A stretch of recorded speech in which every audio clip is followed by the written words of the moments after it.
King Drew.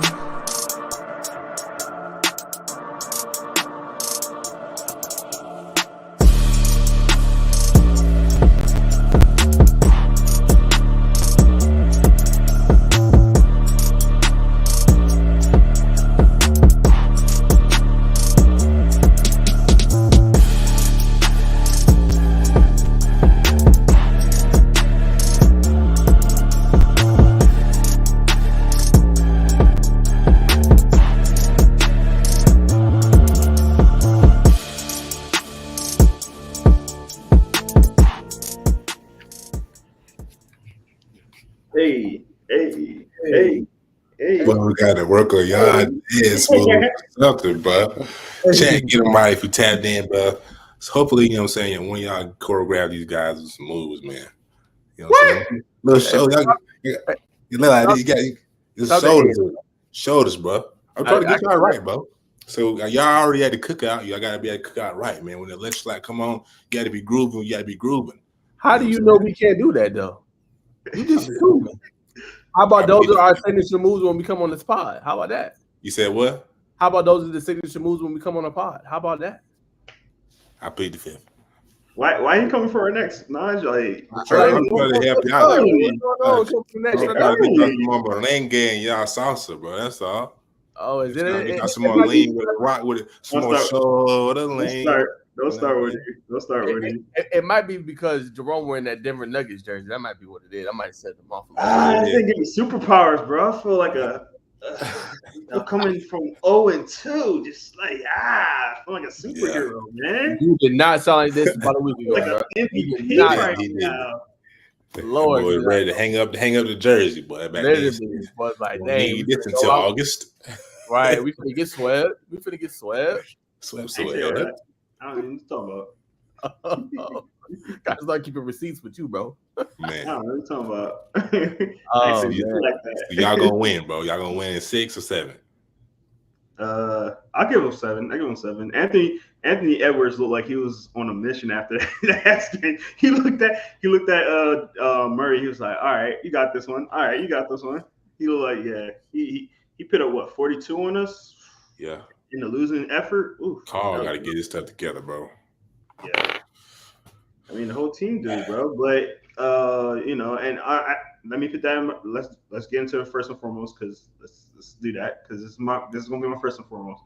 But exactly how I said game 3 should have went. It just literally happened. Jokic was not even putting up that many points, but he was more of like a decoy. You know what I mean? He was. Right. Damn, you just put your camera off on me? Just because I'm talking about the Nuggets? Like, y'all don't want to talk about the Nuggets? Y'all want to discuss this, guys? No? Okay, I'll talk to myself then. But Jokic, man. I think that like I said, use him as a decoy. Jamal Murray was going crazy in that game. He really woke up. He was on fire this last 2 games, man. When he was kind of hitting, defense is playing a lot better. They spraying out the ball a little bit better, hitting those threes that they need to be hitting when they need to. I mean, that two nights ago, that shot by Murray was insane, bro. Like, it was half court shot, 3-pointer, getting it up there, man. And then like I'm him. What's up? I love that, man. So we up right now. We up. We got a game tonight. Joker body last night on Anthony. I don't know if you saw that. What happened?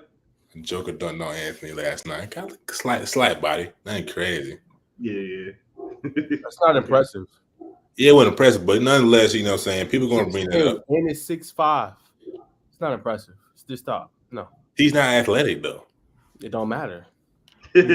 He can touch. He touched the rim, basically standing up. It's irrelevant, because when they replay this series in the future, that's gonna be a clip that they're gonna show for sure. I promise you, bro. No. Listen, bro, we could put a little 40-year wager on this, bro. 40-year wager. Probably gonna come out around probably like 50, 60. Nah, twin. And I'm gonna need something nice. I ain't gonna say who's gonna win. Just know it's gonna be some crazy stuff that's gonna happen though. Yeah, I like. It ain't gonna be that. I don't know. I'm gonna ride with Anthony and them because that's who I started with. It could be young right now. Carl got to play better, man. Carl has no excuse. He shouldn't be showing up missing, being a That's how he play in the playoffs. bit. I can't argue with that. The thing is, he'd be looking good early on, and then all of a sudden he just kind of disappears. Like he started the game 1 for 10. Last game? Yeah, 1 for 2 for 10, something like that. Nah, he was like he was about to tear us up in the first game. You know what I mean? Oh yeah. You talking about the first 2 games? Yeah, he did pretty decent. Mm-hmm. So, yeah, I didn't get to see the beginning of the last game, so I really didn't get to see that. But yeah, all right. What you guys first and foremost? Go ahead, Bacon. First and foremost today. First and foremost has to be I would say what if y'all didn't notice, y'all didn't see what Joy said. Joy of Fox Sports, y'all didn't see what she said. Joy Teller. Am I gonna tell it? Joy Teller. Joy Teller. So you seen it? No, I know who you're talking about though. Yeah. We'll go to another one. I ain't gonna bring it up on the pod. First and foremost today, probably just wait, Coach Napier. It's a little too much. It's a little too much, man. I have to look it up on my own time. It's a little too heavy to open up a show with. For those who've seen it. Okay. But I just say first and foremost, man, shout out to Coach Napier for letting me come out to LaGrange today. Went down there, seen them boys down in LaGrange and LaGrange Grangers. Smooth, man. Went to the indoor facility, top flight. You know what I'm saying? A Georgia coach was down there. LaGrange College was in the building. I didn't get to chop it up with the UGA coaches. I was locked in on the kids. And when I turned around, brother was gone. So I'm not sure. Maybe he came in to see something, or maybe just a parent wearing a UGA shirt. I'm not sure, but that's my first and foremost. Yes, sir. Yeah, mine is I guess you could say college football. Georgia Clemson. I don't know how the game is at noon on ESPN, and then you put Alabama, Western Kentucky at 6 p.m. What are we doing? What are we doing? You know what I'm saying? What are we doing? You put the best games in the primetime slot. Now, I ain't arguing with the Notre Dame, Texas A&M. That's cool. But still, man, like, you say what you want. Oh, Clemson's not the same what they was. This is Georgia Clemson we talking about. What are we doing? No disrespect to Western Kentucky. Obviously a good team. But come on, bro. We're talking about 2 elite teams. But like you in church. ACC. Come on, dog. That's all I'm saying. Let's do right, man. Let's get the fans we want. We got a pretty good week 1 slate. That should have been a prime game. That's all I'm saying. I'll say this. I totally agree with you, Notch. That's a game. But I'll also say this. And I don't know if you two are Georgia fans, but a lot of my Georgia fan guys, Luke, Jeremy, they're really downplaying this game. And I'm like, you can't downplay this game. They're like, this is a blowout. They're overlooking this game. I sound like, hey, if they're saying it's a blowout, it might be a blowout, G. Hey, I'm with you, Roll. If it is. But bro, like these are two. Like I'm telling you, like Clemson is better than a lot of people really think. It's gonna really come down to the quarterback play, in my opinion. But Clemson's a good team. I don't know why everybody keeps acting like they're a pushover or Georgia's gonna have their way with them. Like I don't think that. I think this could be a close game. You know, so. I'm 100% with Jerome. I think they're overlooking them because last year Clemson had a lot of hype and they didn't live up to the billing of what they had. And I think this year they kind of slighting them a little bit. And then when you slight teams, they see that. So they're going to come out hungrier. And they got a new core kind of coming in. Some of the players are leaving. A couple players are returning. You got some hungry dogs. Don't sleep on them. I'm not saying they're going to win and beat Georgia. I'm just saying this game going to be a lot more entertaining than people think. And they're going to wish this game was in that primetime window. Watch. Yeah. Well, the game's gonna be in the Superdome, so I'm gonna try to see if I can get in. I don't know how I'm gonna do it, but I'm trying to get in there. So let you boys know if I get in. Nah, go up in there, dog. And I also say this first and foremost, I forgot to put out there, man. First official start. Well, not the first, but the official start of the WNBA season. We got Indiana Fever and the Phoenix Sun underway right now. 9-13. The Sun are leading by 4 points. Just gotta throw that out there, man. Nah, you go. I'm watching it right now, actually. Nah, facts. I'm turning my head. Plugged in. Yup. I'm trying to stay plugged in. No doubt. Speaking of, man, they actually real quick before we transition to football and before we bring our guest on, they actually you're probably pretty sure you heard of this, Bacon. They actually are expanding. They're gonna have an expansion team in 2026 with Toronto. We're gonna have their first chartered flights this season. It's not, Shout out to them. but they're gonna have that. Revenues increasing. I meant to mention that, and a lot of like sellout with these tickets right now. The game looks, pretty packed out in Indiana. So, I mean, I think it's all headed in the right direction, man. And then Angel Wilson, which has got our own signature shoe. So, yes, direction. It does look packed. I hope they can sustain it. I think they will, man. It's a girl. I'll pull her up in a minute on Twitter. She plays for a team. I think she plays for Team Why Not for the maybe not. But for the girls for girls EYBL, man, she's like another one of them. Not a juju type, but she got some serious game, man. Real talk. And then I was gonna say something else. It's another expansion team for the NBA. The Golden State something. There's gonna be another team in the NBA. I saw it on my ESPN alert. So yeah. So California's gonna have another team. 31 NBA team. Nah, they gotta add at least 2. You got maybe it's probably in the process, but that's probably just official news. Okay, so yeah, I actually heard that Bacon on the radio about 3 weeks ago. What they're trying to do is have the same number as the NFL, so they can have 4 divisions. Gotcha. Sorry, four divisions in each conference. Sorry, so it'll be just like how the NFL is. They're gonna try to do it like that. Mm-hmm. Well, who they don't even take division seriously in the NBA. That's true. I heard. So they're not the only ones though. I think hockey is trying to do the same thing, where they have exactly 32. So I think hockey has more than 32 though. You know, ain't they? I don't know. I don't follow hockey. I don't follow hockey either like that either. But I did hear that on the radio where hockey and basketball are trying to get exactly 32, so they can have like that 4 cadres, that kind of deal. So. I mean, they are adding to the playing tournament, or they're not the playing tournament, but the mid-season tournament, whatever it is. Mm-hmm.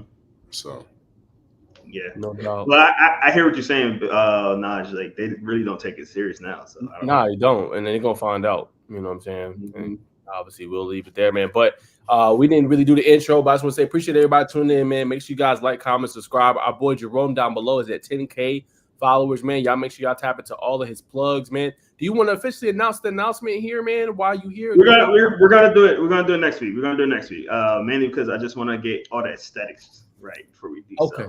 So, we got some big. We got some big guys. We got. I'm happy now. You know that's you now. I'm glad that you know that's you. Hey, that's just gonna add another thing to the show, brother. But yes, Jerome got a big announcement next week, so stay tuned for that, man. Big time deal for him. We have a big announcement. It's us. Look at him. Well, we have a big announcement. There you go. So yeah, y'all stay tuned for that, man. For the pod, man. It's gonna be a lot of fun, man. All the players, man. Y'all stay tuned for that, man. So I just want to say that help. Go follow, man. If you like I be saying on Twitter or X, whatever you want to call it. If you ain't subscribed to the Bacon Network, man, what are you doing? So y'all check him out. What are you doing, twin? So check them out, man. Bacon Network, and also on Twitter at Dream Chaser Arvon Bacon, man. He's doing some great work, hitting a lot of stops, man. So man, we'd love to see that. Speaking of stops, that takes me to my next topic. Let's go ahead and talk about where we was at the last couple of days. I'm gonna start with you, Bacon. You was down in LaGrange. You hitting on a little bit. What caught your eye when you was down there checking out some of that talent? A lot caught my eye, but I must bring this up. I don't even know if he's on this list. The QB1 numbers. His practice jersey was number 7. He's not on here, but anyway, what really stood out to me, it was coach is directly in front of him. His target's right behind coach. Man threw a sidearm dot. Coach ducked down, went to his wide receiver. It was like, bro, that was next level. So LaGrange has a QB1. Of course, Dylan's down there as well. He showed some impressive throws. And then let's see. Y'all remember Parker Shattuck, right? Yes, sir. That's a dog. Yep. His brother Carson Shattuck. He played O-line. Yeah, he O-line, D-line. No, D-line. No, he's O-line, offensive line. But he flashed today. I just got O-line, D-line on the sheet, so I got a little scattered brain. But he played offensive line today. I think it's where he's going to start at. But you know what I'm saying? He definitely made some moves today. Real strong hands. Real enforcer. Real enforcer. They got a wide receiver number 12. They got a lot though. They got a lot of running backs. Malachi. No, they got these game jerseys on here. Their practice jerseys were different, but nonetheless, man, LaGrange is going to be very impressive. Mark, you heard it here first. They got a quarterback who can make probably every throw in the route tree. They got a lot of talented receivers. First year basketball players come down, really athletic. They got another receiver, 2026. Got a lot of big time offers. Who else? They got some linebackers. Linebacker. I'll bring his name up in a minute. Actually, let me see if I can get it. He's going to be replacing Parker's role. I believe it's Spencer Stroud. Spencer Stroud will be taking that Parker Shattuck role this year. But they got that Trump tight at running back, like I said. So, I mean, I think, and we're talking about time slots earlier, man. I really think that Douglas LaGrange game should not be on Wednesday. And if you're going to have it on Wednesday, it definitely should not be at 3 o'clock, bro. But you know what I'm saying? They're going to get eyes on them either way, but that's going to be a banger. That might be the game of the day, no cap. I agree. Yeah, I went to LaGrange last year before the season started as well. Went down there with, Coach Mill. He had his, not his camp, but like his showcase with LaGrange. And a lot of LaGrange players was there, obviously, because it was their facility. And me and LaMarcus there, and we was like, this team has a lot of young talent. So when you say all those, 2026 guys, I'm not surprised because they had a lot of young talent up in there. They were very deep at wide receiver. I think that was the biggest thing that, the quarterback position was the biggest question. It looked like they kind of shored that up. So, their offensive line was very, very good. So I'm curious to see how they do this year. I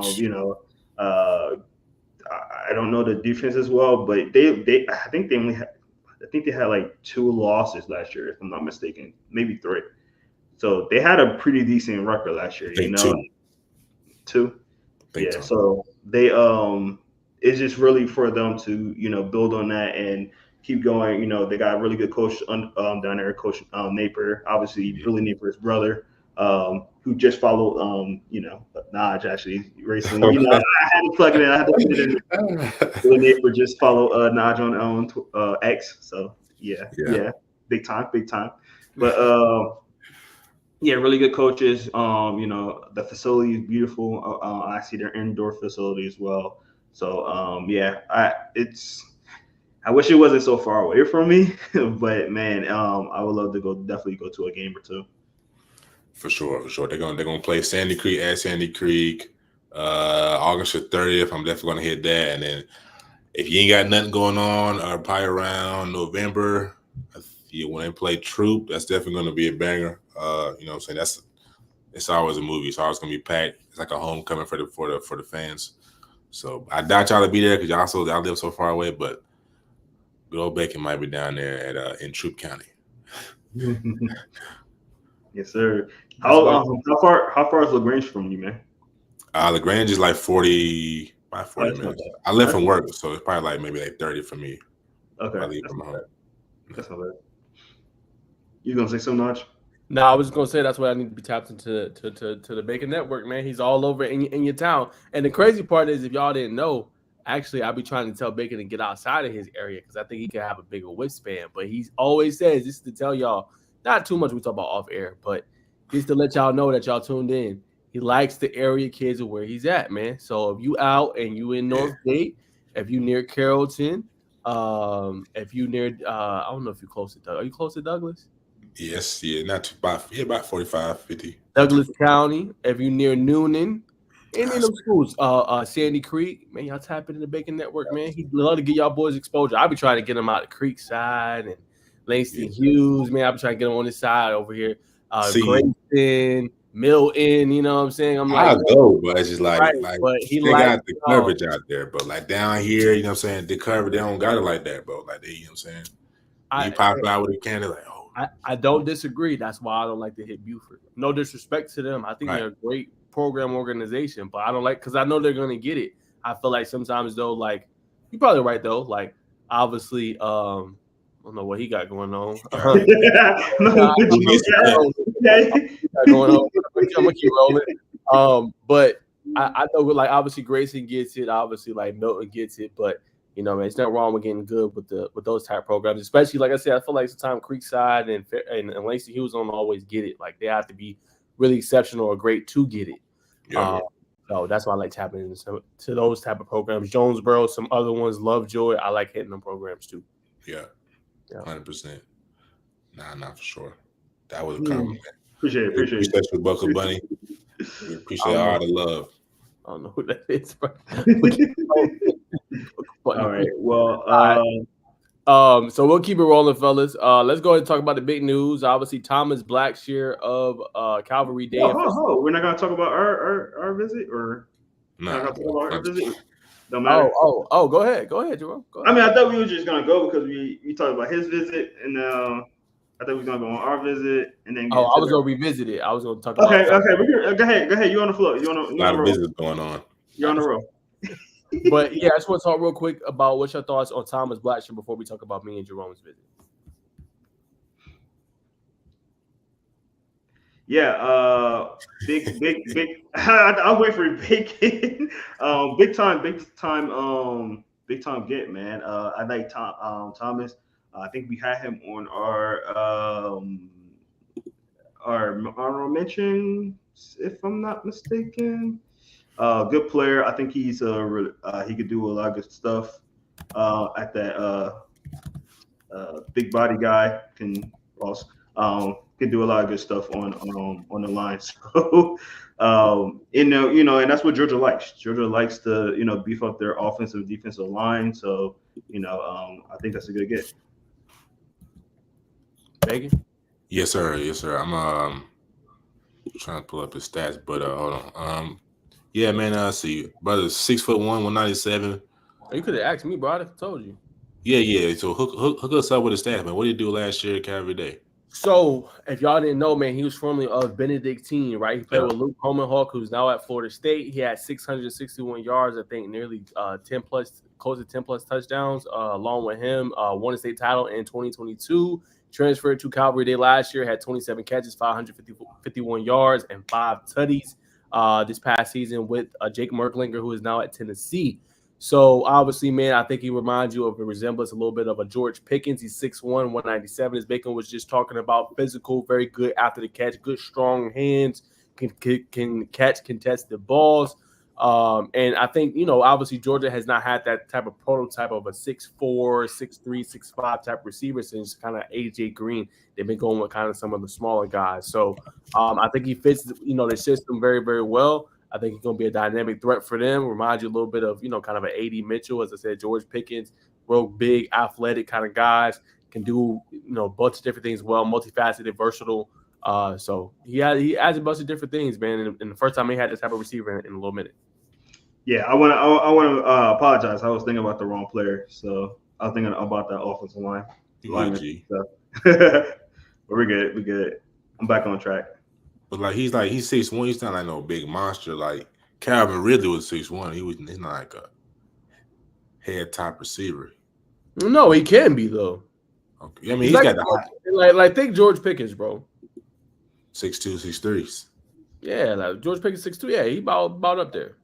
Same size, kind of already built frame, already almost 200 pounds. Already got that athletic size. Just yeah. So last year with Calvary Day, 27 receptions, 8 games played, 551 yards, averaged 20 yards per reception, 68 yards per game, and is third in team touchdown with 5. Respectively, let's see if you got any rush yards. Yep. 4 carries, 39 yards, averaging 10 yards a carry, no tugs.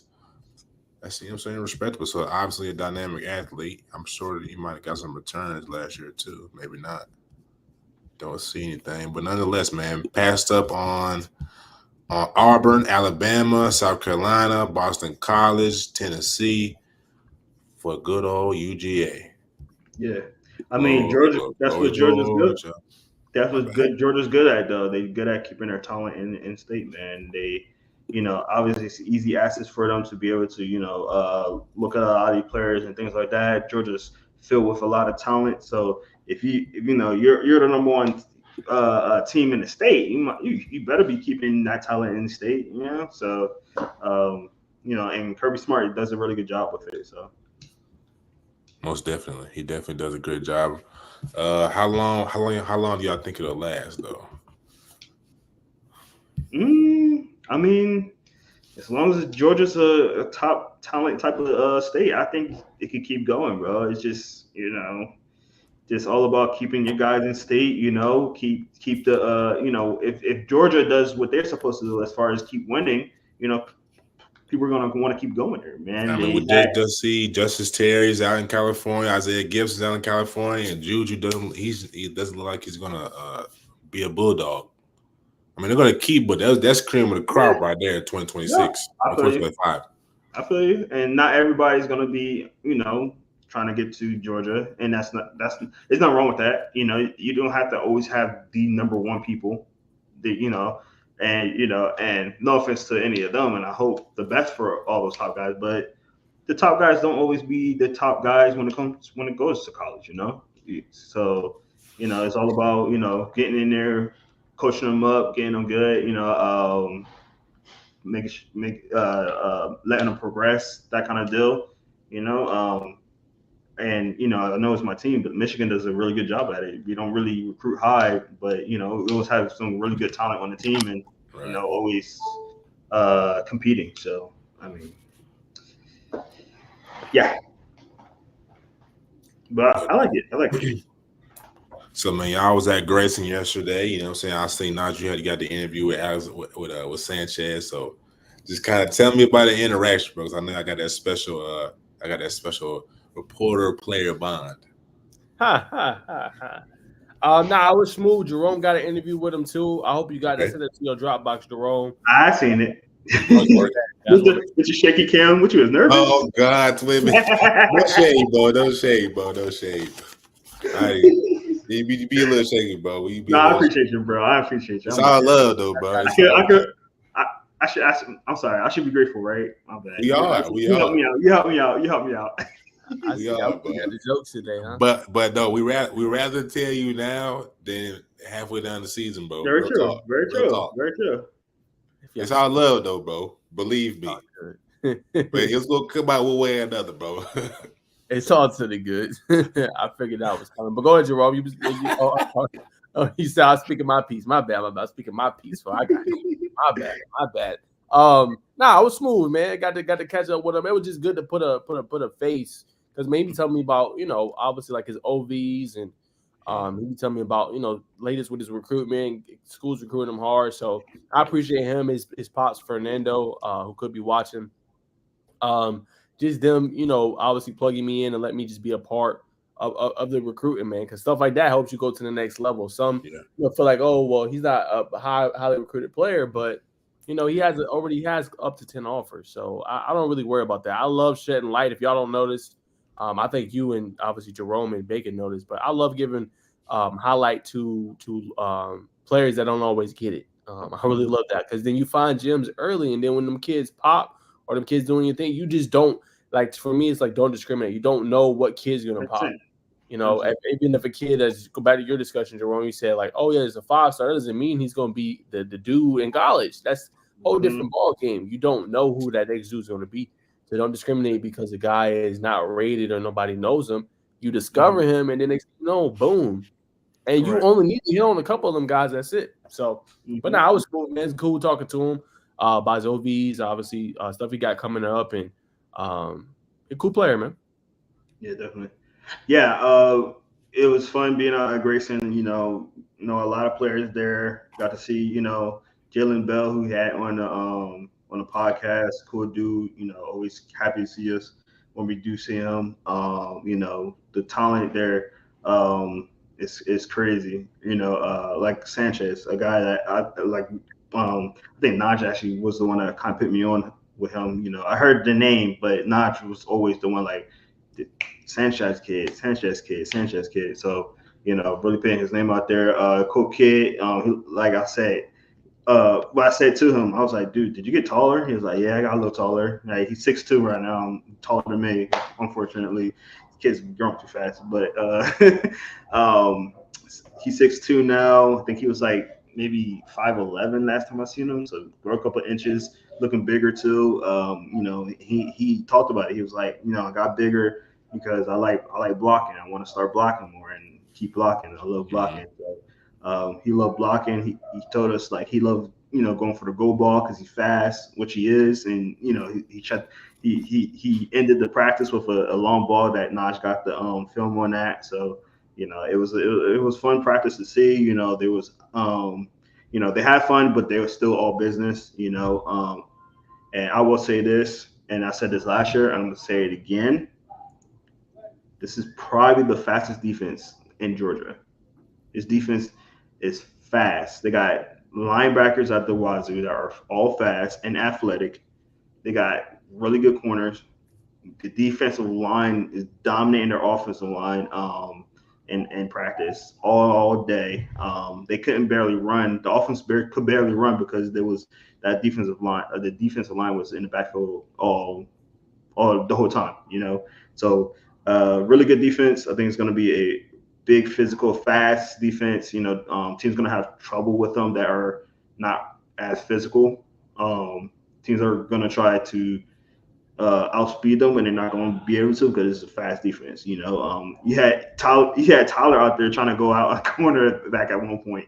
So they're a fast team, man. They look good, and I look forward to seeing Grayson this year for sure. And are y'all willing to go out on a limb and say that this is the team in 6A? You think so? I'm asking y'all. I haven't seen them. Oh! I mean, there's so much talent in 6A now, though, bro. It's like it's hard to just be like, it's this team. I'm always on Grayson's side. I got Douglas County is another team that I think. How did QB look? How did QB look? He looked fair. I mean, I personally didn't get to see him enough. I was looking at the defense more than the offense this time around. Mm-hmm. I know Naj knows about him a lot more than I do. He looked fair. I think he's gonna have to work on and clean up a little bit some stuff here and there. But I liked him. He looked good to me. He got the size and everything. To get the ball out there. He got strong arm. Finished the game on a really good note. So, what you think about him, Naj? Yeah, my overall synopsis of the team, and obviously I'll go back to quarterback here in a second. They're a top team in 6A. I'll go out on a limb and say it. I will go Carrollton. I'll go Douglas, and I'll put them right in that conversation with them, Grayson. The defense is not going to be the problem. They got dogs. Riley Drew's probably going to start. I highlighted him. He's getting the tutelage of a Jalen Bell, who obviously we had him on the program, and he talked very highly of him. Jalen's a dog. We know about Tyler, one that don't get a lot of love, and that's why I've been kind of shouting him out. If y'all already know Davis, like, yo, that kid right there, like, he just makes them special. Obviously it starts with Tyler, but if you ain't got a running mate that's equally as good as you on that same level, it makes it tough, bro. So, like, that's another cat that's special. I think he's going to take them to another level too. And his growth and his progression, and then the back end, nobody's talking about it. I'm gonna put y'all boys on game. London Goggins is probably going to start at safety, along with Jaden Ravel. Them is two names to know, young cats. Goggins is 2027. Ravel is 2026. Don't nobody know about them. They fly on the radar, but them talking about some hard hitting safety, some guys that could play cover really well. Was he number 22? Nah, not 22. It's 14 and 13. Y'all know about him soon. Did you see that hit that I think it was number 22. Did you see that hit? No doubt. No doubt. Yo, you're not supposed to be hitting like that in practice. No doubt. So that was just a taste, though. Wait till when they really get acclimated and they in it. That's what I'm saying. That defense ain't gonna be playing no games. So it starts with them on the back end, and then we didn't even talk about the defensive line. You talked about it a little bit, Jerome, but Josiah Victor, who just started playing the sport, is dominating. Joe Mbachu, nobody knows about, 97, just started playing a couple months ago. He was wrecking out there, and then Andre Fuller, the Georgia Tech commit. Ooh, they could not block him. He was all in the backfield. They loaded at every single position defensively. And I'm gonna come out on a limb and say it. I'm not calling out no players. Everybody's great. I like Travis, but this ceiling of this team, bro, is gonna be at the quarterback position. I just have to say that. I'm not saying he can't play. I'm not saying he sucks. That's not what I'm saying. Because the coach is gonna be exquisite. We've seen the coaching. Coach Joe Sikowski, who we appreciate letting us come out there, RK Bearfield, Coach Bryant, Coach Carswell, they got the coaches to get there, bro. Quarterback is going to have to up his game. It's just that simple, bro. They are too talented at too many positions, bro. Running back, Joel Bradford, right? They got Amari Austin, receiver, loaded. We just talked about Sanchez. We didn't even mention Aiden Taylor, who's been tearing it up in the slot. We didn't even mention Jonathan Stafford, who they just got, and nobody talked about enough. Come on, bro. He going to have to raise the level up if they're going to go and try to compete and contend for a title. It's no disrespect. I like Travis. He showed some flashes out there. I agree with Jerome. Got to clean up a couple of mechanic things. Ball placement and accuracy is going to be imperative this year. Because if you could get it in the zone where them receivers are, they're going to make you look good. So I got to do. That's just my thoughts. Keeping it real. Hey, it's keeping it 100. It's not. I don't like Travis. That's not it. I don't have no vendetta. I think the kids can play, but their ceiling is the quarterback. That tells me all I need to know right there. Who's it? Y'all know who their opponent is week 1? Collins Hill. Yeah. Collins Hill. Okay. Yep. And 3 of their first 4 is out-of-state teams: Dorman, Mallard Creek, and Thompson. Yep. That's a. They'll probably be ready by the end, but like you said, it's all gonna be on his play. Especially Thompson. They got a pretty good secretary. Everybody knows about Aquinas. So definitely. No doubt. Well, we'll keep rolling, y'all. Hope y'all appreciate that segment. So we're going to get through our football stuff before we bring on our guests. We got one more. Just any latest recruits that y'all hearing about high school ball, whether schools y'all went to or the latest intel. It doesn't necessarily have to be recruiting, just a player you want to put us up on Game On, a team that we should watch for. Just what's the latest y'all hearing? What should we watch as spring starts kind of coming to a close? So I'll say this. It's another player at LaGrange, Frederick Vaughn, offensive tackle, looks to be 6'3", 6'4"-ish, quick feet, man. You know what I'm saying? Come around the edge real smooth, man. So I like this game. Put him on notice as a good tackle. Who's somebody else? Let me look at my sheet here. I fold my sheet. Jay-Sean Stigall, East Coweta, man. I put up a clip on him yesterday. Sophomore, second in receiving yard at East Coweta. This is his senior year, man. I don't believe he has any offers. Super talented. Got the talent out of this world to go anywhere he wants to, man. So keep an eye out for that name. Eye and ear out for that name, Jay-Sean Stigall, wide receiver, man. That's what I got, man. Hot off the sizzling news. Definitely. Yeah, I want one player I want to highlight. He actually just I'm glad he did this because I did want to kind of look into him. But Bryce Brown out of Union Grove, wide receiver, smaller guy, a little bit thinner, but he can move, man. He got some great route running.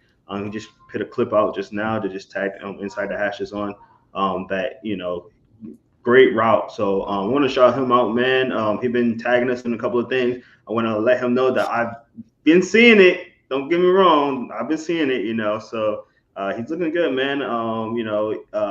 Hope he gets a little bit bigger. It looks like he is bigger than it's on his profile. It says 150. I think he looks a little bit bigger than 150 now. So looking good, man. Keep it up. Route running looking crisp, man. I'm definitely looking into you this season. So appreciate you tagging us in it. Got to get out there. Discover new teams, man. It's only a handful of teams. I know. Union Grove is not a team that I visited yet, so I want to look into it, man. Because there's so many teams in Georgia, and I've been here for 3 years now. I've really been on the high school game for about 2 years now, so I'm still learning different schools and who's good in those schools and stuff like that. So I definitely want to expand my horizon, man, for sure.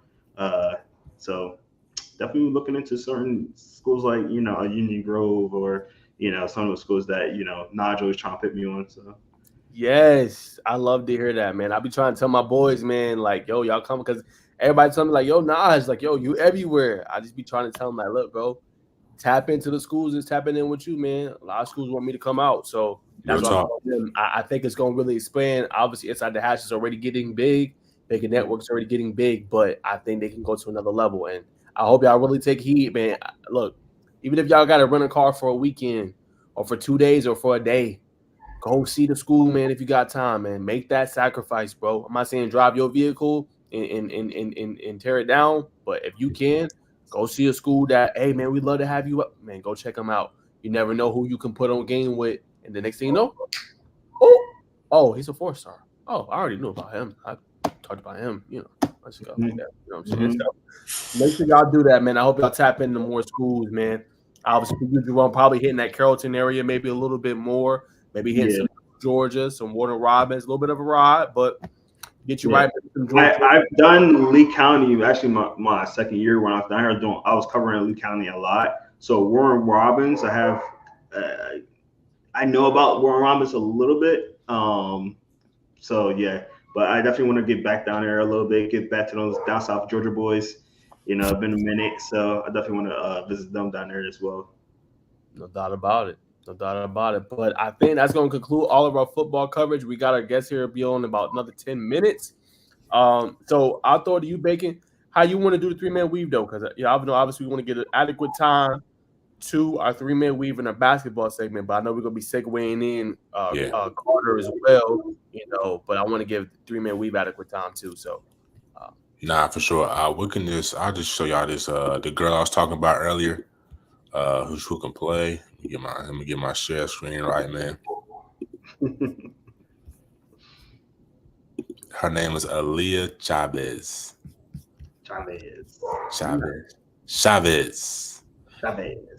Am I shared? Let me up, Jay. Yeah, I'm on, bro. Whoa. I was say, watch the audio, man. You're trying to get us kicked out of here. Here she go, man. Look at that. Okay. That form crazy, though. Yeah, form crazy, man. This ain't the one, though. But we'll check out the rest of this Boss Life tape. Look at the pull up. Yeah.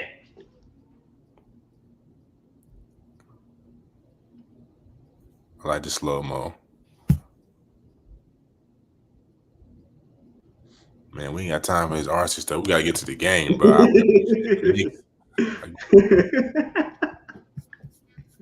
That first one, the ESPN one. Yeah, we're going to go back to the no, this might be the one. This is the one. Come on, bro.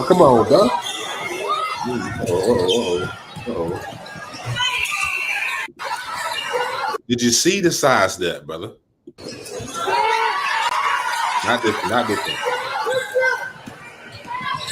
Oh, God. That's butter. Wow. Pull up on kid. Oh, my God. You don't know what you're doing. Handles are crazy.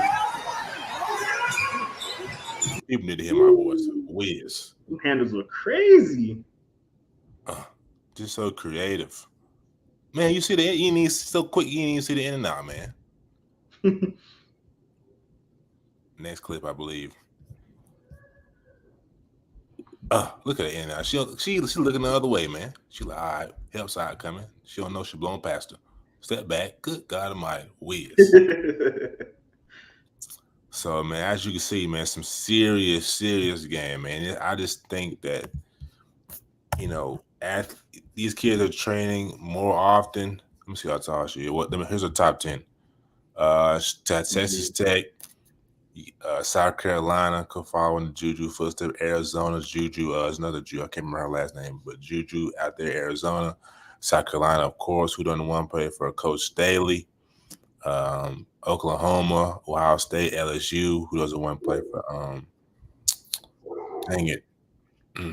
Lord, Coach Kim Mulkey, UCLA, Texas, they got some motion. Then the historic Volunteers, man, class 2025.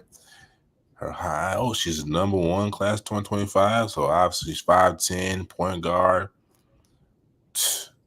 You know what I mean? So like I said, man, I feel like with not just male athletes, but women athletes train at a higher clip, this is gonna be what we're gonna see from here on out, man. I don't know if that means, I know in the men's sports right now we got a lot of bigger, like we'll talk about the Alex Sarr later when we talk about the Hawks and their first round draft pick.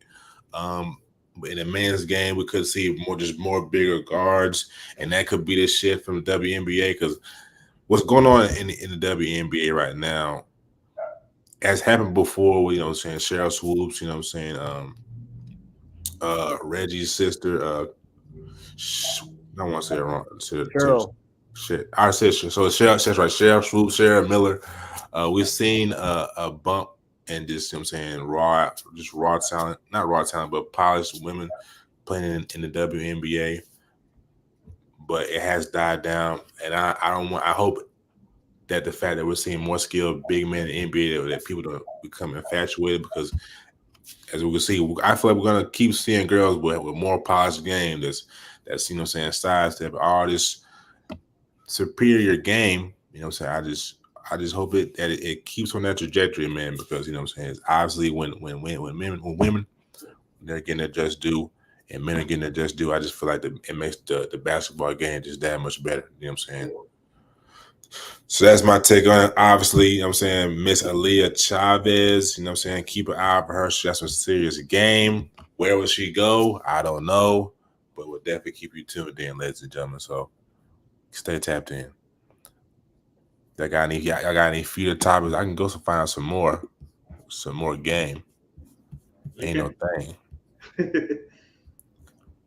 I said let's talk about the Hawks real quick. That'd be a quick little topic before we bring. Good one. Because a lot of people are this would be the draft that the Hawks get the number one overall pick when it's weak and you don't got the players. And Them folks ain't watch the film, bro. Yeah, man. I mean, I think obviously you got Jalen Johnson. I mean, I think he's really underrated, man. Obviously, I think it's time to move on, right? It's time to move on from Clint Capella. Maybe Okongwu. Okongwu's a good rotational piece. They like Okongwu. Yeah, I like him. Maybe he's a good rotation piece, but you move on from Capella. You go get a Sarr. This is what the Hawks are missing. When you look at the Hawks, right, they've always had great guard play. They don't have great front court play. Okay, they've been missing that for a little while. No disrespect to DeAndre Hunter. No disrespect to obviously Capella or Okongwu, but they need guys like that. And Johnson has been showing some flashes of that, right? But he moved on years ago from Cam Reddish and Kevin Huerter and things like that. But you go get a guy, and then you leverage different assets, right? If you want to move on from Trae Young, you can move on from Trae Young. Go get a star piece if you don't want Trae to be your backcourt mate. If you don't want it to be DeJounte, move on, send him, go get some picks or get some players to come in. What the Hawks going to have to do is decide if they're going to keep both, which probably is not likely, which one they're going to trade. That's it. And then you build the team around him, and that helps when you bring a guy like that in and give a little bit of window because, Trae Young is still young. Obviously, Murray is still kind of young and stuff like that. So, getting the Alex Sarr, I mean, it might take a year, 2 years for it to kind of materialize. But, I mean, you ain't been relevant for a while, so it's not going to hurt for that to be the case. You know what I'm saying? So, I think it'd be a knock-out-of-park pick. What I'm saying is I hope they don't pull in the Atlanta Falcons. And we've seen what they did. What you mean? You talking about Penix? That's crazy. Yeah, I'm not saying he can't play, but you didn't need that right there at number 8. You need a contributor. Like Atlanta needs to get the guy. I don't know. The more and more I see his highlights, the more and more I like it. I'm not saying he can't play. I agree with you. I'm just saying you need a guy to contribute right now. That's what Atlanta needs. You don't need a 2-3 year project. Guy right now. Yeah. I think it was funny when you said move on, because as soon as you said move on, I thought you was going on the whole move on from Trae Young thing, and that's been a talk on sports radio lately of possibly getting rid of him because of what's his name, Johnson, saying that they don't play well together. And Johnson plays better, without, Trae Young on the court. Obviously Trae Young got injured this year, so you got a glimpse of how that looked. But yeah, I agree with you, Naj. I think that, you got to get a guy that's going to be an impactful guy that, you don't need a project. You need to go now. You got to go now, especially if you're going to keep Trae Young. Definitely, you got to go now because he's not getting any younger. One. Two, you got to see what you got in your young guys while, you got guys around, and, you want them to do their thing and be able to grow together and get some veteran presence to help them out and, make sure they're good and everything like that as well. So I like that. This is our kid looking pretty good. I didn't know much about him. 7-2 now. Yeah, he looks good, man. Come on, bro. Playing the pick and roll as well. If it's me, I'm gonna keep Trae Young. I'm gonna ride it out this last year. You know what I'm saying? Especially if you're gonna get a guy like Alex Sarr who can, dribble, who's gonna really force Trae to play more off ball. I think that if Trae plays off ball, that's gonna fix everything. If not, then you trade him at the end of this year. He's still gonna have high value. You know what I'm saying? As long as he doesn't get hurt, he should be good. Now there's been some talk about getting pulling the plug on my goodness. Came from Detroit. All right, but Breeze is ready. Well, you know what I'm saying? We will conclude this in a three-man week, ladies and gentlemen. So, you know what I'm saying? We can come back to it. Yeah. So, you know what I'm saying? Ladies and gentlemen, keep your basketball shoes tied up. You know what I'm saying? Keep your headband on. We can transition back into football. Yes, sir. All right. So, without further ado, if you guys don't know who this is, get to know him. He's a rising edge rusher, formerly of Carrollton, now at the killer, Douglas County, big time guy. Let's give it up to my boy Breeze. Thank you guys for having me. Yes, most sir, definitely, man. Appreciate you coming on, brother. Definitely. All right, who wants to start up the conversation? Hey, Breeze, I ain't gonna lie, man. They said you be grounding, bro. What that mean? Like when you take your shoes off, you like to walk. When you went to Tennessee, you took your shoes off and you walked on the grass. Oh yeah, most definitely. Every college I go to, I usually take my shoes off and just feel the grass. You know what I mean? Just get a feel of the school and the grass I'm about to play on. Possibly about to play on. Yeah. Where do you get that from, bro? My pop. So in the summertime, in my 7th grade year, my cousin had me working out with no shoes on, and it helps with ankle mobility. So my dad just took it from him, and then after we stopped training with my cousin, we would just every time we work out on the grass or the turf, we would just always work out with no shoes on because it helped with ankle mobility. And after that, I've only had one ankle injury, and the ankle injury was an ankle sprain just because somebody fell on it. You know what I mean? So yeah, just like natural accidents, that's all. But any other time though, it does. My ankle never gets messed up. I can feel that. So, and they say, you know what I'm saying, you the jokester on the team, man. So, you know what I'm saying, just kind of what do you get? How did this personality? Because when I first seen, I said, man, Breeze, you know what I'm saying, he locked in, but he don't be about that, you know what I'm saying, about that playing around too. So even when I interviewed you kind of loosened up at the end, but like I'm saying, where do you get your jokester personality from? I mean, I get that from my dad. I really get most of my attributes from my dad, but some of them come from my mom too. But I have to say this one come from my dad because me and my dad always cracking jokes and we always having fun with each other. So he was just saying when I'm with my friends and when it's if you show them how you really at, you don't have to be all serious all the time. Like you can crack some jokes, you can show them actually who you are, because nobody wants to think of you as the mean black guy. You know what I mean? I don't want to be portrayed as that. I'm really a cool guy. You know what I mean? Yeah. I can respect that. Man. So you fresh out of practice, man? How practice go today, brother? Practice went well today. We really did offensive emphasis today, so that went really well. I played tight end today also, so we did a lot of heavy package and a lot of bone package today too, so that went real well. We had defensive emphasis yesterday. That went real well too, but today had to be the best day for the defense today. I'm not gonna lie, because we had all of our dogs on offense today, and we had second team, and we had a little bit of first team on defense too. So practice went real well today. You a pass catcher, bro? Nah, I like to block, but I can catch that ball. Like if they trust me to catch the ball, I'm gonna catch it. But I like to get dirty. If they trust you, what you talking about, bro? What you mean if?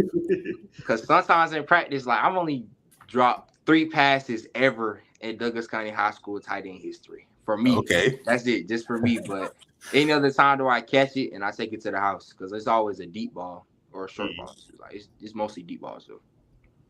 So you want them Evan Ingram types, but you like to take the top off. Of course. I ain't afraid to catch that ball, man. I can't tell you got glasses on, brother? Yeah, I got glasses on. I don't know if I might scoot up a little bit, but I don't know if the light messing it up. Yeah, you good. You good. Yeah. I thought you look real studious, brother. You know what I'm saying? You look like a lawyer type or something like that, man. I've been wearing glasses. Y'all just never see me when I'm on the field because I don't need them. I get the calls from all the linebackers and stuff. They relay the calls very well, so I don't need them on the field. Okay. Do you let me ask this first. You know what I'm saying? Do you wear visors? Do you like wearing visors? Yeah, I like wearing clear visors, but they said this year we might be able to wear dark visors in the bins, so I might wear my Phenom visor, my dark visor in the bins. But if you can, but I love wearing. Yeah, I've been wearing it in practice, so I got some practice flicks with the dark Phenom visor, but I like clear visors a lot though. Why you like them better than the opaques? Like what's the opaques? So like when you can't see, when the person can't see your eyes, can't see through. Oh, cause like, well, let's just say if I get hurt or something, or like if I get a concussion, they can't see my eyes, and then on top of that, yeah, I mean, well, they just can't see my eyes, so that won't work very well for me, just in case. I got you. Now you a junior this year? Yes, sir. Yeah, you know what I'm saying? It's getting close to that time where you get ready to go out to school. Have you thought about, you know what I'm saying, what you're gonna major in when you go to school? Yes, sir. I've been thinking about majoring in physical therapy or criminal justice because my grandma, she's an ex-police officer. So she was a police captain. I'm sorry, she was a police captain.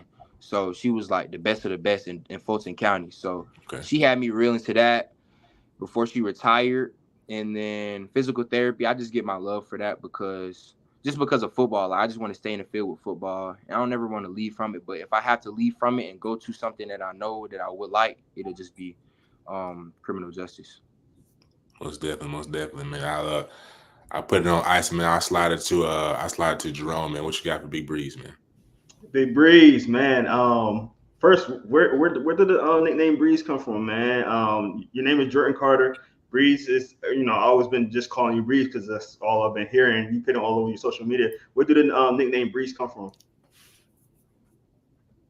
The nickname Breeze came from my uncle. So when I was first born, he just started calling me Breeze. It really doesn't have a meaning to it, but it just came from my uncle. And then once my dad started calling me that in youth football, because my dad's like really loud in the stands. So once everybody started hearing Breeze in the stands, then it just became, oh, that's Breeze. That ain't even Jordan. Like, that's just Breeze. And then my coaches started calling me Breeze. And then, like, people at school would just start calling me Breeze and my teammates. So then that's just how it came on. Definitely, man. I like it, though. It fits you. It fits you, for sure. Thank you. So, obviously, you're a edge rusher here at Douglas County. What made you, what was it when you realized, like, hey, I can really play this position? And what made you get into playing edge? Everybody wants to be receiver, cornerback, quarterback, running back. Not everybody wants to be on a D-line or offensive line. What made you want to be on the D-line? So when I first started playing football, I played as a running back and a DN and a linebacker. So I really fell in love with playing running back at first, but then my pops moved me to DN when I went and played with Welcome on my 8U year for football. And then after that, I didn't play no running back for Welcome All. So they just had me at DN the whole time I was there. And I just started making plays, and I was like, this is way easier than running back. and then I can hit a lot more like I want to. And then the coaches are really good. So I was just like, this the position. And then ever since my AU year, I just kept playing DN. And then I realized I was real good at it. It's never been a time where I was like, I'm not good at something, because I have self-confidence. So Definitely. Love that.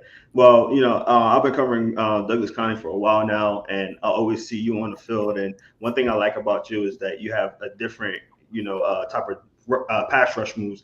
You don't see that a lot of high school kids, have different pass rush moves. They usually have one thing and they kind of stick to it. So, what's your favorite pass rush move, and how do you get so good at it? If you don't mind asking that. I could put it out there.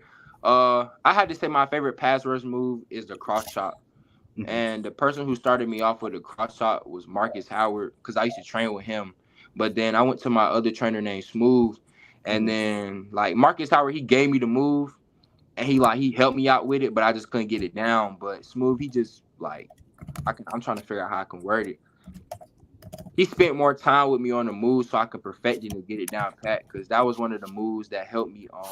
That was one of the moves that helped me get most of my sacks coming up at Douglas County, because I started working with him more in Douglas County. So definitely, man, definitely. Now, ever since coming at Douglas County, and Aaron just got there as well, and I seen y'all two dynamic since him coming to Douglas County. Talk to us a little bit about that. Y'all relationship, and obviously one's on offense, one's on defense. How did that kind of mesh, and how did y'all become so close and good friends?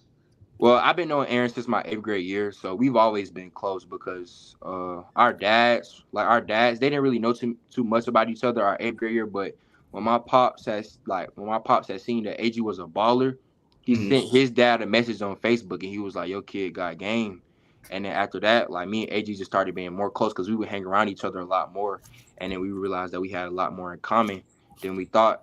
So just playing with each other on offense and defense, like, it was just it just made the relationship better.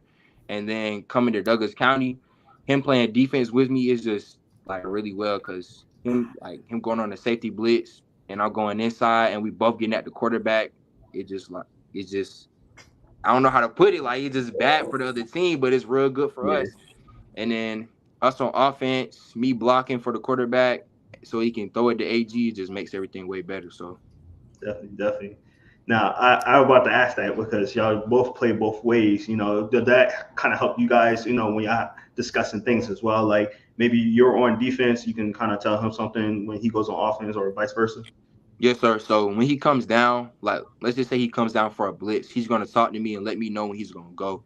But on offense, though, we don't really talk to each other like that, because we play two different positions. And 9 times out of 10, I'm gonna be blocking, he gonna be running a route. So only time I'm talking to him is when he's scoring the touchdown. So that's really it. That's a lot of talking, though. That's a lot of talking. Yeah. All right. Well, trying to get back to y'all dynamics. Right now, obviously, you got the Phenom shirt on. You're a Phenom athlete. Tell us a little about the Wii Ball. I'm sorry, not Wii Ball, but the what's it called? Behind the Ball. Sorry, the Behind the Ball series. It's a really good series. I've been watching every single episode. It's real fun and real cool to watch. Get to see your more fun side of you. Yeah, for sure. How that's going, man. The series is going real well. So it's based off of us just going to colleges, or just us at practice, basically just having fun and doing what we usually do. So when we go to colleges, we'll always rock the Phenom gear. And then they'll see the behind the scenes of us talking to the coaches and us watching practice and seeing what we usually do. And then on the practice aspect, when we at practice, they see how focused we are, how locked in we are. And then like the times where we get to play and the times where we just get to chill. And really like when we're going to the colleges, they see the car rides. They see how like funny it is. Like, it's just everything. They see every side of us, and they just see how cool it is to be with us for about a day. Definitely. Now, Bacon put up the video of you guys at the I think this was the Tennessee one. I believe when y'all was driving up there with Brandon. Yep. Who's Aaron's dad right there, and tell us a little bit of how that the conversation be in the car, because it gotta be fun. It gotta be crazy. The conversations we be having in the car, I can't even put them out there, because man, it'd be funny and it'd be crazy at the same time. But most of the time, it just be about me and AG being caked up with our girls. That's really about it, though. It really be about football because we both is some cakes, man. I can't even lie. Chill out. We really both some cakes, man. Yeah. Ain't nothing wrong with that, man. That's too funny. But yeah, if you guys haven't seen those series, definitely go and watch that, man. It's some great series on them and get to know, if you want to know Brees Carter, that's a good way to definitely see how he is. Because when he's talking to us, he's not like that. He's Absolutely. Focused. He a cool, sly guy. All right, I'm gonna let Naj ask this question now.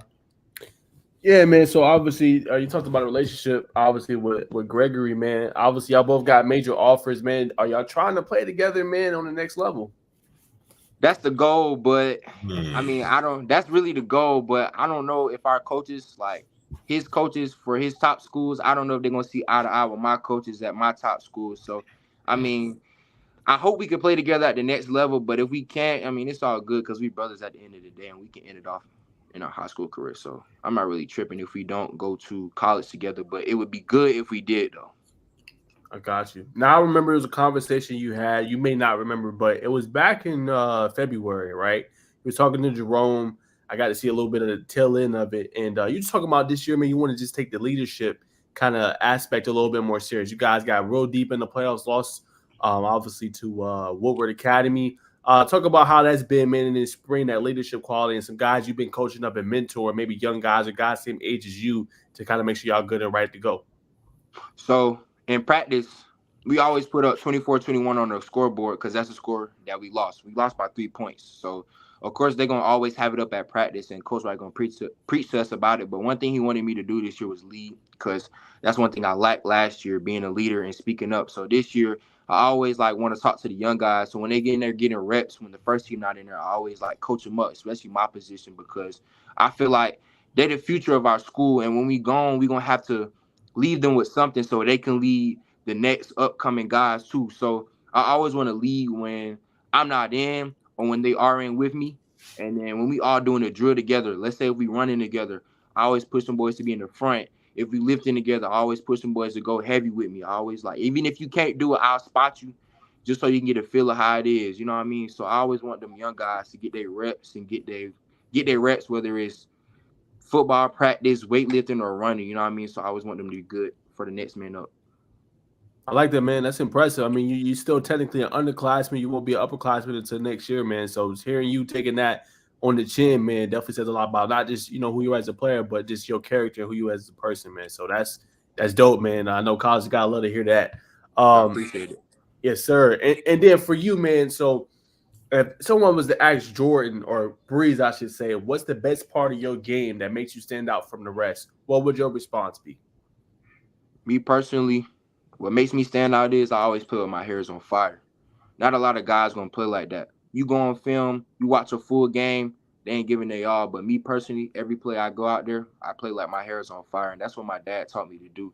Because you don't know who's watching. And when I got to high school, I had learned that college coaches always watch the full game. They watch your highlights, but they're going to definitely watch the full game to see how you play. So, I mean, if you play with your hair like it's on fire, man, the coach is going to definitely want to recruit you, definitely want to offer you. And then when you get to college and the NFL scouts see that, they definitely going to want to draft you. So that's what stands out about me.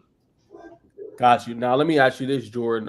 Is there anybody like NFL-wise or even college that you just like to kind of model your game after, just bits and pieces take from their game, maybe add different elements to yours, maybe pass rush moves, things like that? I have to say it's Maxx Crosby. He's a good defensive end for the Raiders. And the other guy is Micah Parsons. So this year I'll be dropping back a lot more. So I have to say, when we dropping back, I always want to look at his film and see how good he does it.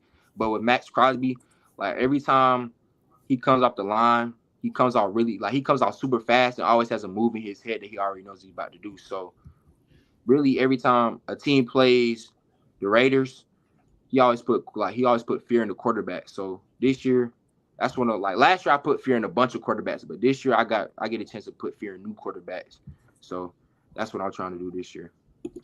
Got you. Now, obviously, Douglas County is no stranger to playing on the big stage. You guys have been featured on TV several times. How cool is it, man, to kind of be in the Mercedes-Benz Stadium this year, playing in the Corky Kell? Obviously, being to go up against another really great program in Cedar Grove, but just being able to be on that platform, man, and be able to continue to put your talent that's already great out there. It feels great. It feels great because we're gonna get a taste of what it's gonna be like at the end of the year, because we definitely gonna make it this year. So I like that we're gonna be able to start it in the Benz and finish it in the Benz. I got you. And let me ask you this, man. I don't know if you're big on rivalries, man, but I think there's one cooking, obviously in your region. And I think you know what I'm talking about. Obviously with Carrollton, you know how great they are. We know how great y'all are, man. But I think that matchup, man, is dynamite. So what's just your early thoughts? Obviously, no preparation. We ain't got to go technical stuff. But what's your early thoughts on playing them and potentially seeing them twice next year down the line to kind of get to where y'all want to be? I feel like Carrollton is a great team. I'm not gonna lie. I'm not gonna knock the hustle of Carrollton. They're a great team. They got great coaches, but I feel like we got better everything at Douglas County High School. So it's gonna definitely be a good game. But at the end of the day, the best gonna win, and whoever's supposed to win, they're gonna win. So I mean, you know who I think gonna win at the end. You know who I think gonna win. For sure. So you already know what's up with me. But yeah. I got you. All right, man. So I got a couple more. I'm gonna throw it back to the boys. I'm gonna ask you some fun stuff, man. Open you up a little bit, man. So, man, y'all boys just got a big win. What's the first spot, if you allowed to? What's the first spot you hit after game to get some good food, man? The first spot I'm hitting after got to be Waffle House. Classic. Okay. Either it's Waffle House or it's at home going to sleep. That's my food right there for night going to sleep. I'm telling you, I'll be knocked out in the bed. I don't even want to eat after the game. I don't even want to eat after the game. I'll be sleepy. I'll be tired. Now let's say you do go to Wahoo or Waffle House. What's the order you getting? So I'm getting 1 Texas bacon patty melt, 2 waffles, and one of the waffles is gonna be an all-star meal. And then I'm gonna wait till I get home. And once I wait till I get home to eat it, I'm probably gonna have a big thing of simply strawberry lemonade to drink with it. All right, okay. You gotta All right. Let's go to, like, obviously I feel like you dress comfortable when you go to school, but let's say like you're trying to put a fit on. What's kind of the go-to as far as like the shoes, maybe the clothing, stuff like that? What's a go-to fit for you if you had to say? A go-to fit for school, I'm gonna just put it first day. I'm gonna go first day. So first day, what I would rock, I'd probably rock some polo cargo pants. And then if it's the first day, like last year, the first day I went off-white out of offices. And then probably a cool like essential shirt, you know what I mean, or a hoodie, like just based off of the weather. Like if it's hot, essential shorts, essential shirt, and then some designer shoes. All right, okay, that's smooth. All right, now let me ask you this, Breeze. Do you play any video games, or what do you like to do outside of football? You got a little bit of downtime to kill. Well, outside of football, I like to play video games with my buddies most of the time, because I only get a lot of time with them outside of football. So, and really outside of school too, because most of the time when we in class, we can't leave class. So, you know what I mean? I gotta stay in class. I gotta do my work. So outside of football, I'll be on the game with them or I'll be sleeping, because the weekends is my time to chill. So yeah, the weekends is my time to chill. So I love to sleep. That's one of my favorite things to do. But being on the game is another one also, and spending time with my family. Gotcha. What games you into, man? I like Madden. I like GTA. I don't like 2K. And what's another game I like? I like Fortnite too. You can't never go wrong with Fortnite. That's a classic right there. Nah, you're right about that. All right, so I gotta ask you the hot button topic, man. You know NCAA about to drop. I think they just dropped the cover. I know you probably gonna get the game. What's the first team you using? West Virginia. First player I'm using, Israel Boyce. No question. Yes, sir. No question. Yeah. No question. Sir, your boy. Okay. I love that. Boy, used to play with you. I love that. Okay. I'll throw it back to y'all. I like the Menzies. For sure. They pretty much asked a lot of the questions. I asked you this. I feel like I asked you this before, man. Obviously, you know what I'm saying, you've been at Carrollton. What would you say is the biggest difference in just the culture from being at Carrollton and now at Douglas? I have to say the coaching staff, like, I feel like the coaching staff at Douglas County puts more into you than they would at Carrollton, And then the coaching staff spends a lot of time with the players. So we have a great relationship. Like at Carrollton, we spend most of our time in film, and we'll do like some team outings, but at Douglas County, we do a lot of team bonding with each other, and we just get to relax and chill with each other, and we get a break from everything. So even though like we're a hardworking team, we still deserve our breaks though. You know what I mean? Yeah. And a lot of teams gonna say all gas, no breaks, but sometimes you gotta rest the body and relax. And then like the coaches gotta also show you some love too. So I have to say, at Douglas County, the whole coaching staff is different, and in the way they do things. Most definitely, man. I gotta ask you, man. I know what I'm saying, you're going into your junior year, but do you have a timeline? For your commitment date, or when you gonna drop top school, anything like that? As of right now, no, sir. I'm really just right now. I'm just focusing on like spring so far, but like when the summertime comes and I get to go on more visits, because this summer and with the Beyond the Ball series, I'm gonna be able to go on a lot more visits I've been wanting to go on to. So I'm gonna be able to experience schools and talk to different coaches and talk to more coaches too. So yeah. For sure. And have you wrapped your mind around? You got the docu-series going on, man. Have you wrapped your mind around it, like what it's doing for you? Not only just your brand, but like when you get older, you get to look back on your younger self, like, man, this is how I really was. Have you thought about that? I have. So like sometimes I just sit back and then look at the things that God has given me, and I look at that. I look at the series as a proof tape to show you how good I was and the blessings I received. So, I just really look at it like that. Last couple questions for me, man. Is a guy out of the quattro, I like to call y'all, man. You got yourself, Aaron, James, and you got Ladarian, man. There's not a lot of, a lot of people don't got like a lot of buzz about people talk about. So just talk about the brother. How's y'all relationship like, and what can we expect from a young man this spring, summer, and the upcoming season?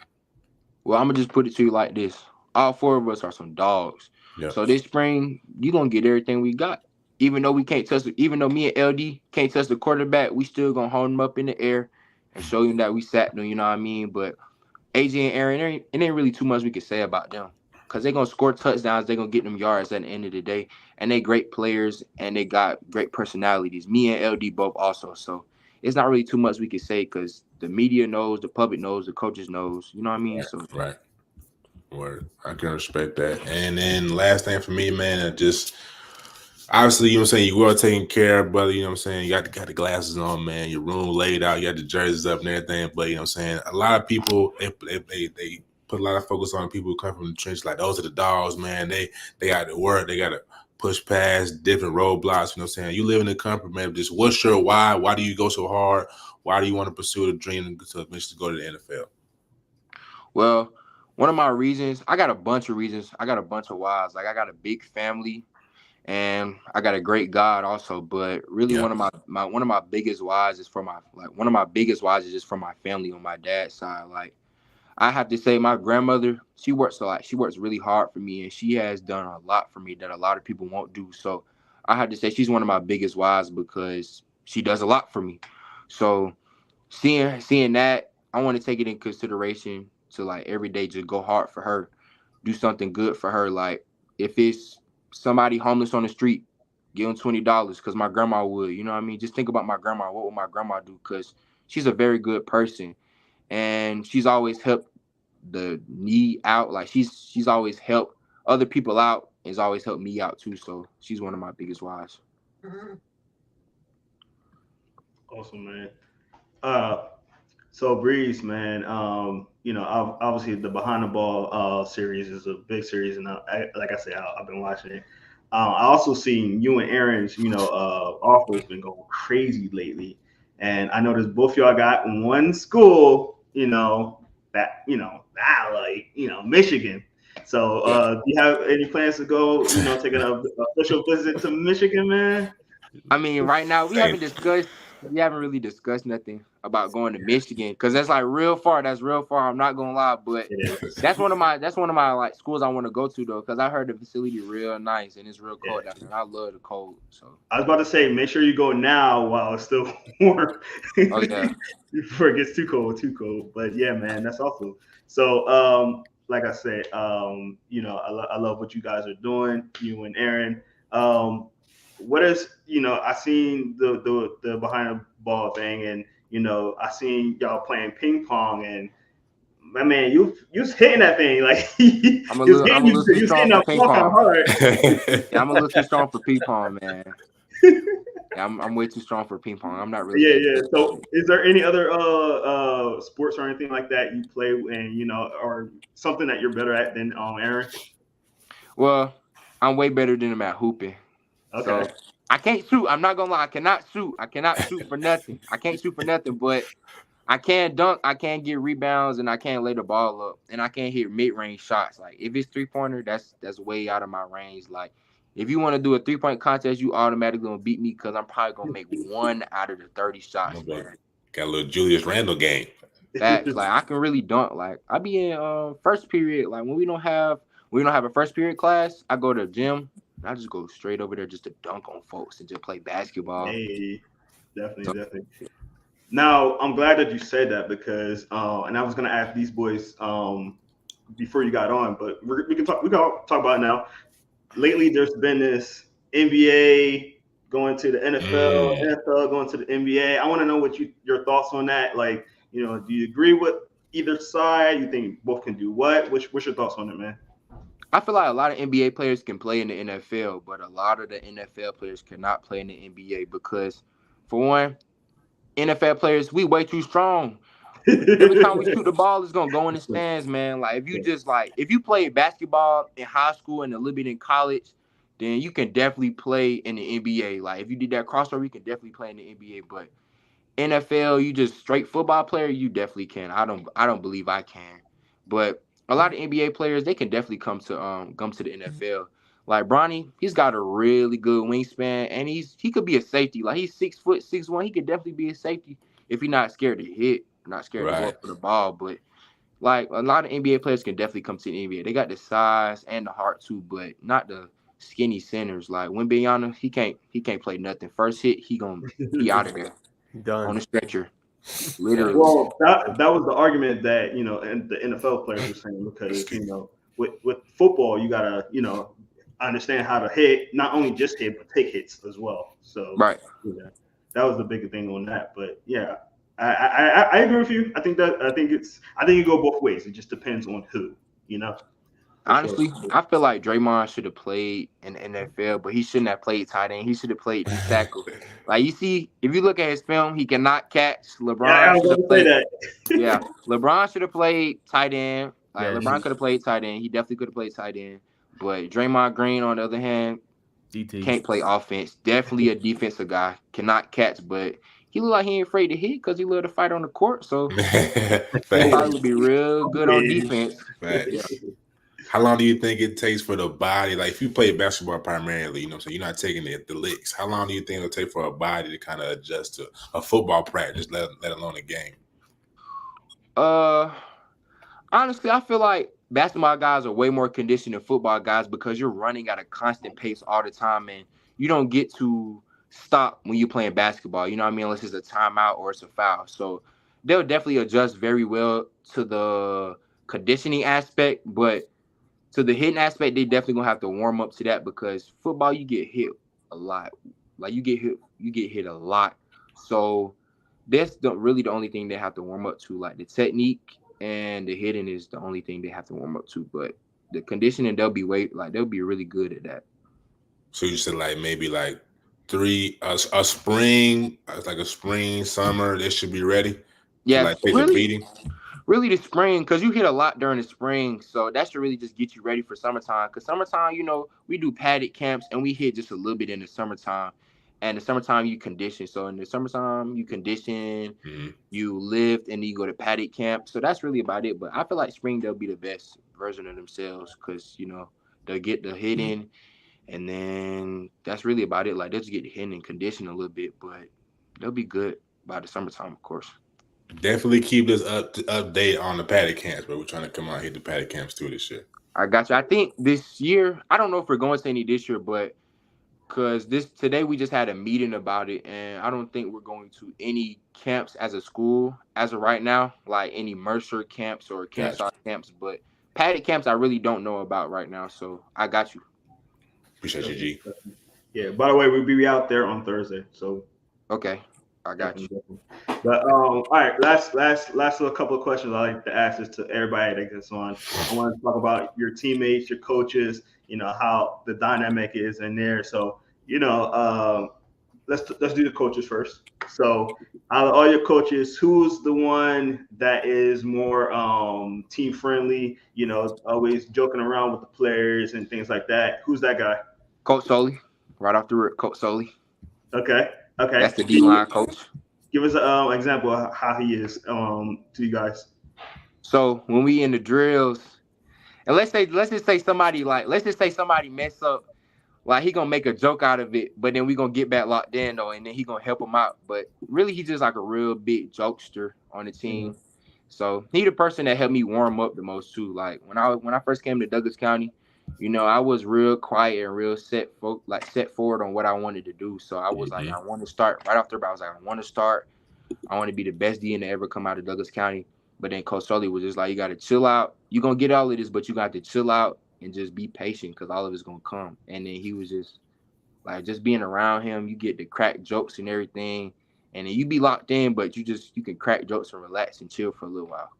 Talk about not to cut you out, Jerome. Talk about that a little bit, man. Because especially in today's world, social media is real big, and we just want even us, as journalists, we want to be at that next level. We want to be at a 247, Rivals, ESPN, whatever. Yeah. So just talk a little bit about this, remaining in the process and taking it day by day. So for my process, I'm real set forward on I'm real set forward on my goals. The goal is to definitely make it to college and make it to the NFL. So really for my process, just keep my head straight because it's a lot of things coming at me right now. My biggest thing is I just need to be humble and remember what I didn't have before all of this came, because like having all these accolades, having all this recognition is really good. But remember where I used to be, just really like helps me keep my head down, because not too long ago, my freshman year, not a lot of guys knew about me. They all knew about the guy that played quarterback at Carrollton High School, and they never knew about me. So me coming to a different school and me definitely getting to shine, like that just helps me. That just helps me remember how to stay humble and helps me remember my goal. I remember you singing that part in the USA at the Elite Classic, brother. Yeah, I knew you was gonna be special then, though, twin. Appreciate it, man. For sure. All right, before I was interrupted, I'm gonna switch you, bro. But so I think I know who this gonna be, but I want you to answer it. I'm not gonna give you any hints, but the coach, the stern coach, who's the stern one, the one that's gonna get on your butt all the time? Who's that coach? Coach White. Yeah, I figured. Coach White. Coach White be joking too. Like, I ain't gonna lie, Coach White be joking too, but he be real detailed. Like, we have a bad practice that next day, ain't no joking. He gonna be real detailed about what he want and he gonna get it too. I promise you. Because if we keep messing up, we're gonna have to go to church. That's what y'all know about. Y'all know about church right there. Yeah. What you need, bro? You get a 45-pound plate and you push it all around the field until you spell church. Ooh, that's tough. Just imagine if you had bad grades, dog. This ain't never happened to me though. I got all A's, but just imagine if you have bad grades, you have to spell out a whole thing of church twice. And if you got a C, you got to do like a C and an H, and that's about it. But I'm telling you though, like at DC, we got a lot of punishments for the guys that want to act right. So that's good, but that's tough. Can you give me a Coach White impression? No, because he gonna see this. I can't even do it. I ain't gonna lie. I cannot do it. He gonna see this. Last dude that did an impression, man, he ain't play for a game. Coach like that? I'm just joking.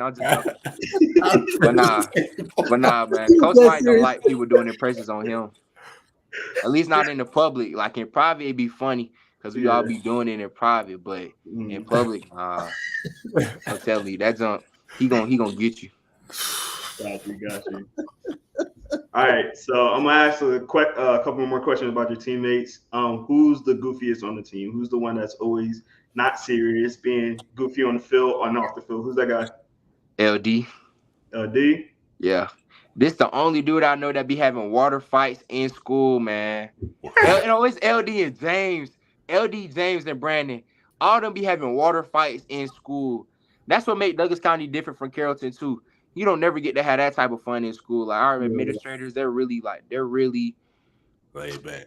They not laid back, but they let us have our freedom. You know what I mean? Mm-hmm. So because they know that we good students and we good student athletes and we all are good students too. So they real laid back on letting us do things. But when it's certain things that are serious, like they're real like straightforward on that one right there. To let y'all be kids. Yeah. Now, who's a stern one on your team? Like, who's the one that's always like in game mode all the time? The one that's like the rah guy on your team. Who's that guy? This dude on the D line named J Ray. You'll barely catch him smiling. I promise you. Literally the silent killer. I promise you. He barely smiles. Like it takes a lot for him to smile, but if you on the other side of the ball or if you're a different teammate, you're not on D line, it takes him a lot to smile. But if it's just like us, he gonna be smiling and laughing. But I promise you, if you on that other side of that ball, he ain't gonna be smiling or laughing. He gonna be real serious. Definitely. All right, last one. Who has the weirdest pregame ritual on your team? Just something weird that they do right before a game. Just like, why he do that? Like, why is that this ritual? I had to say me. You? Okay. Yeah. Was that the touch the grass thing? Yep. Got to walk around the field with my shoes off. So that whole day in school, I have no socks on. I'm probably gonna have on some slides with no socks or my Jesus sandals. I don't know where they at. Oh, there they go right here. My Jesus sandals. I'm probably gonna have on my Jesus sandals with no socks. With no socks, and then I'm gonna go and walk around on the field. I'm probably gonna eat 2 plates of pregame, drink a bunch of water, drink a bunch of Gatorade, and then really just sit down. It's not weird, but I just sit down and pray and take a nap, and that's about it though. Cause I take a long nap. I gotta take a nap before the game. Boy, you sleep a lot. Yeah, I really do. That's my favorite thing to do, man. You sleep a lot. I'm super active, and I gotta wake up earlier than a lot of people. So yeah. Just to let you know, before we got on the podcast, he asked me how long it's going to be. I'm pretty sure that's because he wanted to get some sleep, right? Oh, yeah. I'm about to go get in the shower right after this. I just came back from my school. I just came back from practice, and they had Battle of the Bands in the gym. Okay. So I got to sit up there and watch that for a little bit. But just seeing that was tiring, man. Like, just watching Battle of the Bands was just tiring. I wasn't even doing nothing but sitting there dancing a little bit and just listening out. But, yeah. Because I fell asleep on the car ride home. Sleep, man. Hey, reserve that energy so when you go on that field, you can just unleash it. Yep. There you go. Well, I'm gonna let Bacon get his. I'm sorry, Bacon. I'm gonna get Naj get his last couple questions. So I don't want to hold you too long. Okay. Take away your sleep, man. But you good? Appreciate you getting on. Go ahead, Naj. Thank you. That's cool. We let you go, man. One, put us on some game, Breeze. Obviously, we know who's gonna get a lot of attention. James, you, obviously, AG. LD, but put us on some games, some underrated guys we should watch this year out of Douglas County. Solomon Fabian, Jalen Ray, those are 2 on the D line, and then Solomon Fabian, Jalen Ray, Robert Tyson, he a DB at our school. Bratson McLester, he's a nickel for our school. Kendon Arnold, he a linebacker, and then on offense got to be Julius Dumas, offensive lineman. Eddie Outford, offensive lineman. Josh Vaughn, that's one of my good buddies. He's a center for our team. And then DJ Bordeaux, I don't know if you guys know about him, but DJ Bordeaux, that's our new quarterback. And then our running back, Zamarcus Lindley. Our other running back, Rakeem Kelly. And then we got this new dude from Philly, though, but he is so tough. I can't remember his name because we always call him Philly, but he's tough.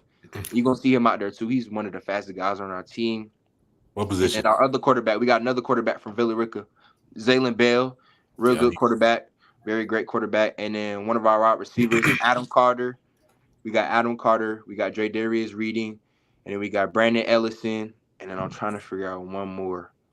It's really not one more because we got Brandon. Well, my bad. We got James and Aaron. So those really are guys. But yeah, if I didn't say Adam Carter, I'm gonna say right now Adam Carter because he's one of our good guys too.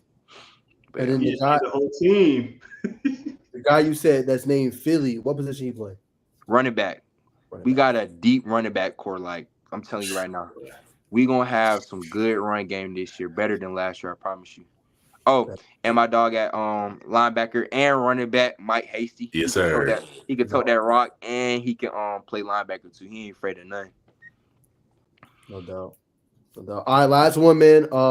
If you do decide to have something, I really don't know if you will, but if you do decide to have something for your commitment down the line, a year from now, and some change, all I want to say is that we love to be there, man. If you send out invites, man, we love to be a part of this your process, man, and decide on where you're gonna call home in your next school.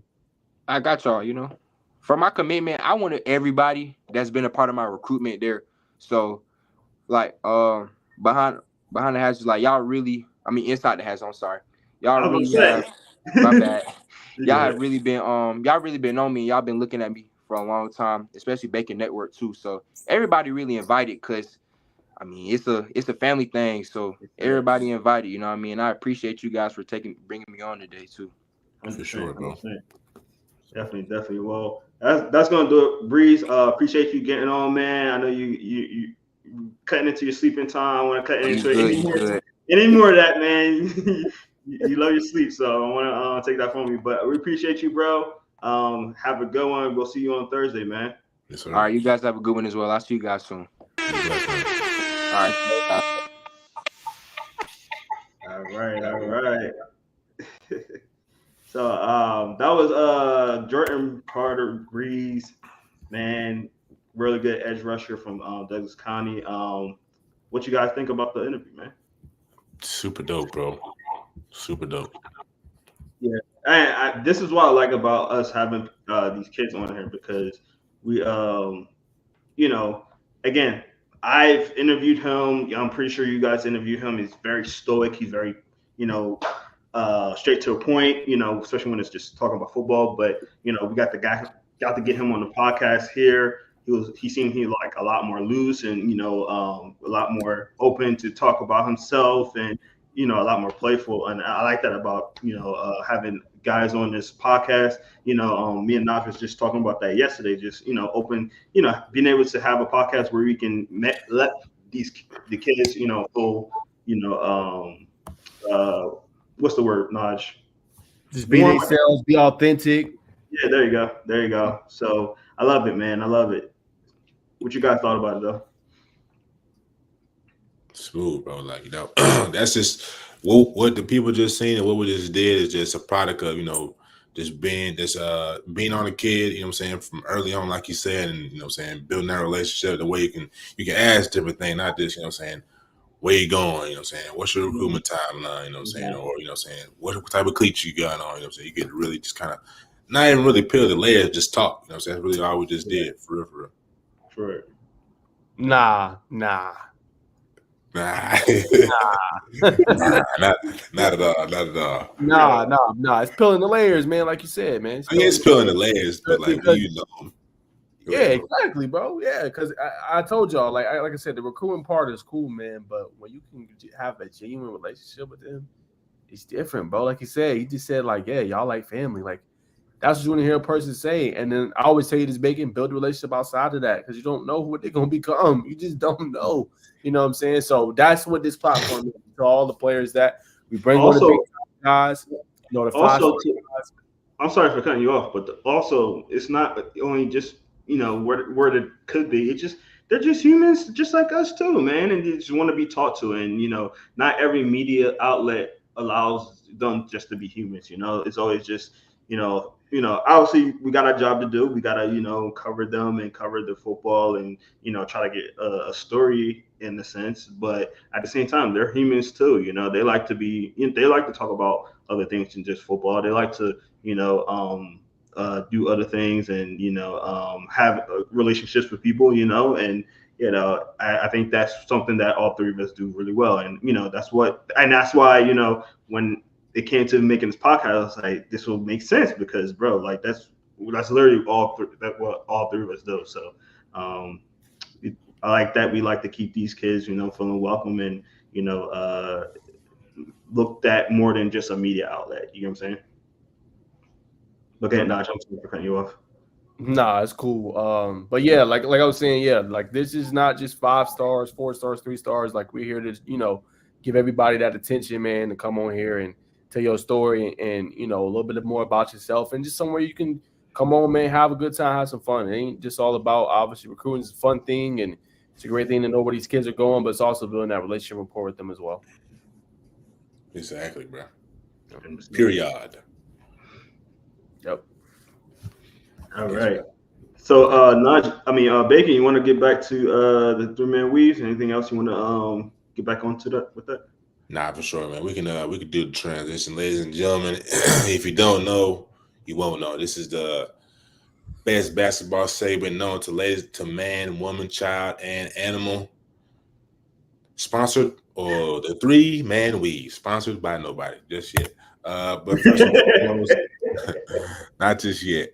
But we'll get back to the Alex Sarr thing in just a moment. We'll break that down. But first topic is NBA player in the NFL. You know what I'm saying? Y'all know, just if you listen to the podcast, sports podcast, you definitely heard it by now. I guess I'll start since I'm talking. I think that you can get more NFL players to play basketball before you get them to play NBA. And I say that real lightly. You know what I'm saying? When I say an NFL player can go to an NBA or, you know what I'm saying, role player at best. You know what I'm saying? At best, you know what I'm saying? It takes a lot to be an elite NBA player. You know what I mean? You can have a jump shot, but when you got a guy that's 6'8" on you at the same size or it's longer than you is not cake. At best, you probably be a Dennis Rodman, a good rebounder, you know what I'm saying, a good hustle player. But going from basketball to football, slim to none, man. Like I said, like Bree said, it's going to take your body to adjust. But when you're playing grown men who's paying mortgages, putting their kids through school, playing with a different emotion, you know what I'm saying? It's not what you think. It's not what you think. So I think you can go from an NFL to basketball, but barely. You know what I'm saying? Barely. I agree. And for slightly different reasons, because this is the thing. I think that nowadays, if you play football, you probably picked up a basketball more than anything. But if you play basketball, you less likely play football. You get what I'm saying? So that's where in my mindset, I think that NFL players can translate to basketball a lot more because there's a lot more dual sport football players than dual sport basketball players. You get what I'm saying? So that's why I think that, even with there's plenty of like Cooper DeJean that just got drafted by the Eagles. He was a phenomenal player for Iowa. I'm sorry, he didn't play for Iowa, but he was a phenomenal player before he got to Iowa. His high school highlight tapes, he's over here dunking on people, pulling up, shooting, and you're like, Dad, why he didn't play basketball? Like he looked good. Like he looked good as a basketball player. So you usually see that. Usually football players playing. Usually football players play basketball more. Now you do have some guys like AI. They said AI was a really good quarterback when he was in high school.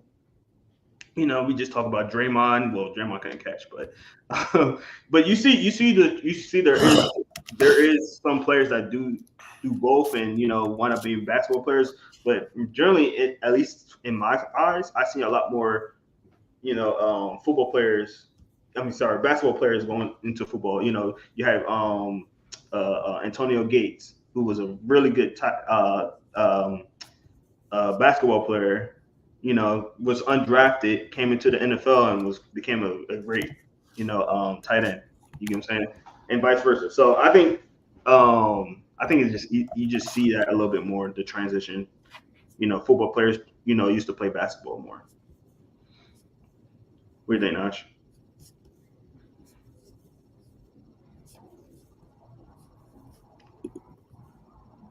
Oh, you muted, bro. That's yo, you muted. I was like, hold on. Trying to see how I can say this.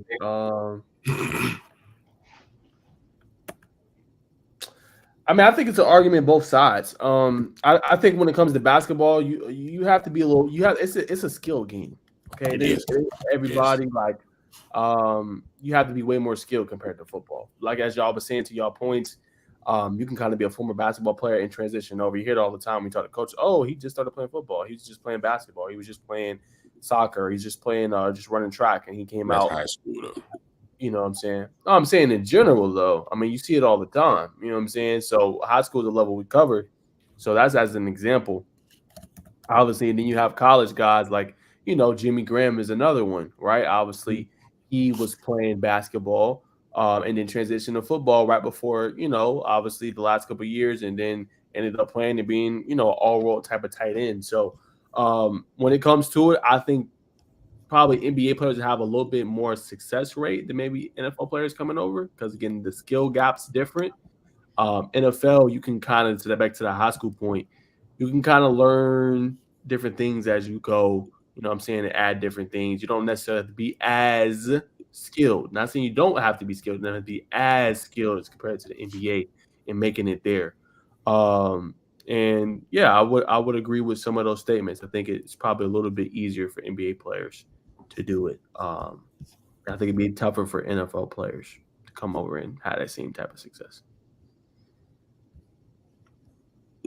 Salute. I like what Bree said. He said NFL players are too strong.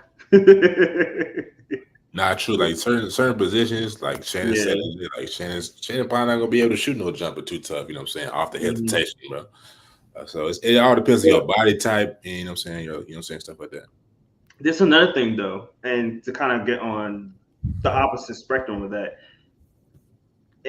during the off season, NFL players are playing basketball more than NBA players. NBA players can't play football in off season, so that's probably where you hear a lot of that too, because a lot of these NFL players are on the court with their boys, shooting around, playing basketball. And I'm not saying that they're all stars when they're doing it, but they have a lot more. It's easier. I think it would be an easier transition for them than an NBA player comes to the NFL.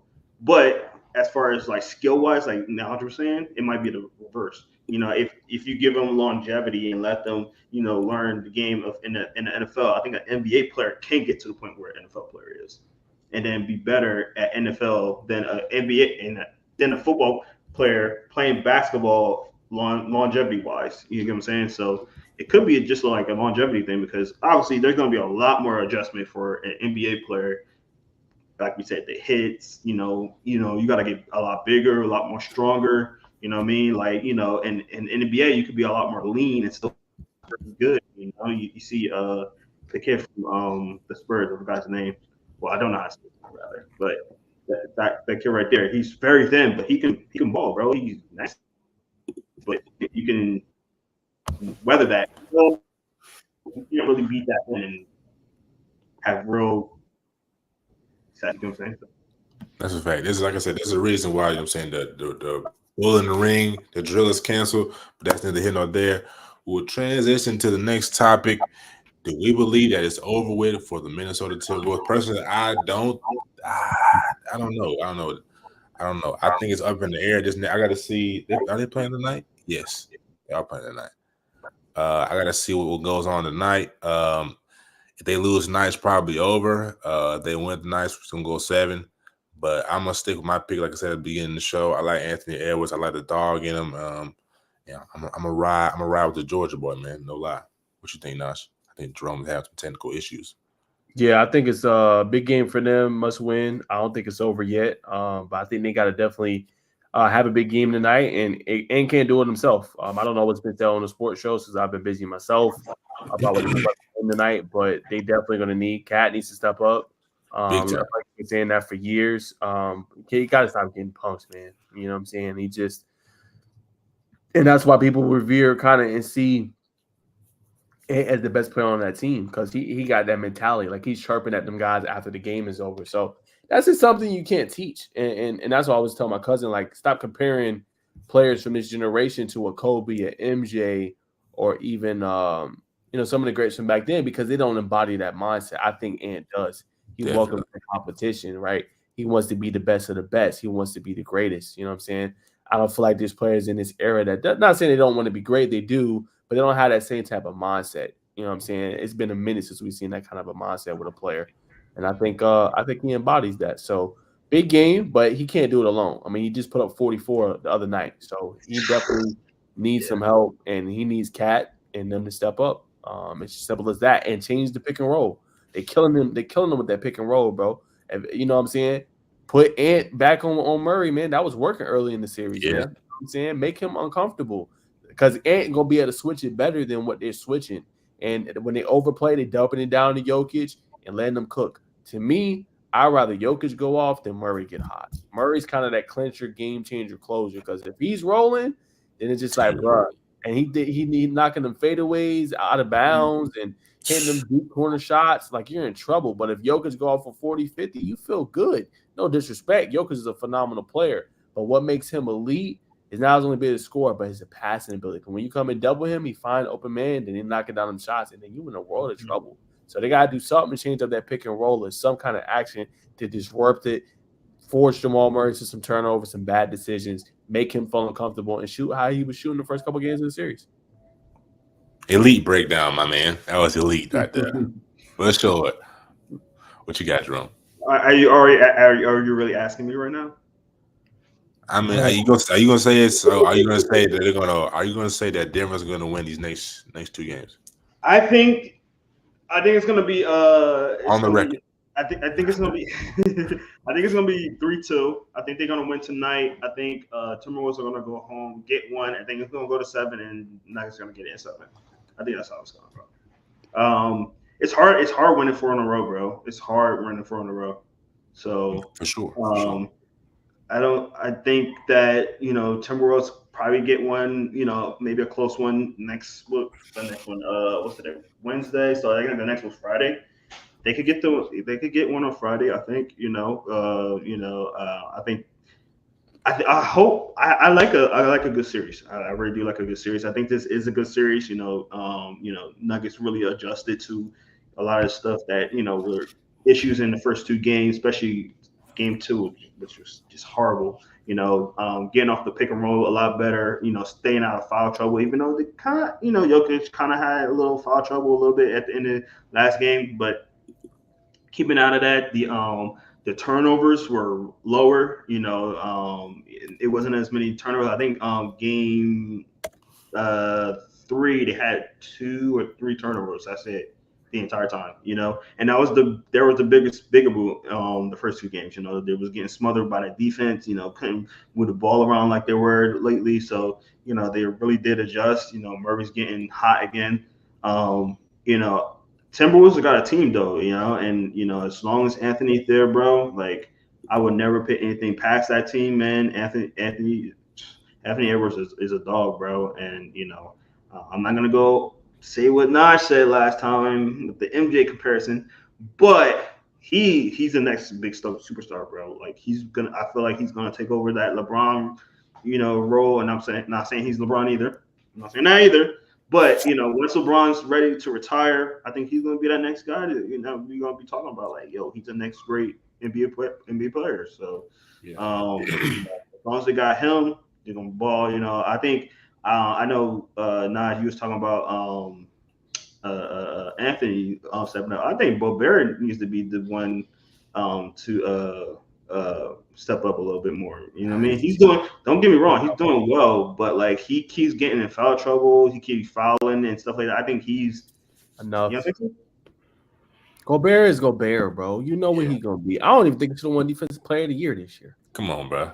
I just don't. You know what I'm saying? I give it to him though, bro. This year. Nah, I just don't think so. I mean, he's a liability in the playoffs, bro. I mean, he had a good year, but it's the same story. That's what I mean. That's what I mean, Naj, that he's being such a liability that he's the one. That's why I said I think he needs to be the one to step up, because if he's going to be the liability, then you need to step your stuff up, because That's what I agree. Kill. But that's what Cat is too. What my point? You bring up a good point defensively, though. I'll give you that. But offensively, give me some punch, bro. Come on. You can't expect Ant to carry the load, bro.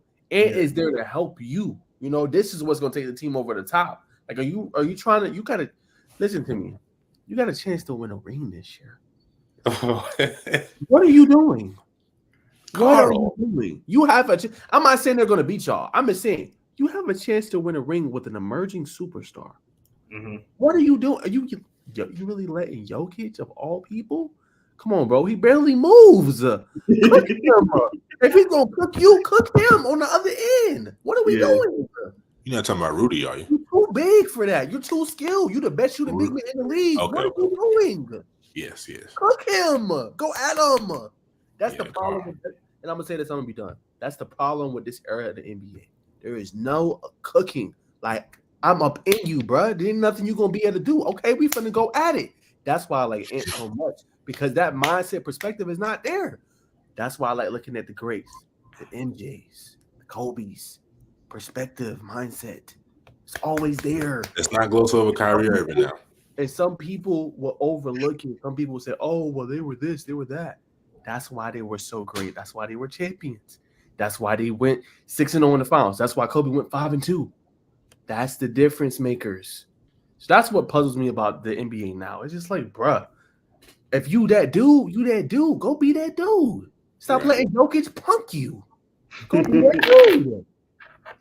No, that's facts. I digress. That's facts. Sorry for my passion plea, but it just gets on my nerves. It's just like, bro, you got a chance to win a ring and you playing soft. Like, go at him. Go get a bucket. You're complaining on calls. Like, go get a bucket. Go score. Put your back to the basket, Carl. Come on. That's all we asking you to do, man. Right. That's a perfect way to end the segment. We're going to transition into a lighter topic of the NCAA live period this week. I'm going to share my screen here. I'll let you take this one away now. You plug. This in the OTR, I don't believe. I think it is. Yep. It is? Mm-hmm. Oh, it is OTR, excuse me. So there's a live period this weekend, May 17th through the 19th. You got mamas, fathers, young man, hoop. I'm saying, hopefully you're already on a team that's already in this event. Oh, I know, brother. I can't remember his name. Number 10, ALT, man. That's a good hooper, man. He played ball in North Georgia. It's slipping my mind right now. It's Christian Heritage. Came from Christian Heritage. I believe he's at a different school this year. Rod trains him, or trained him once upon a time. But super good kid, man, can play basketball. Obviously, that's why he's on the cover.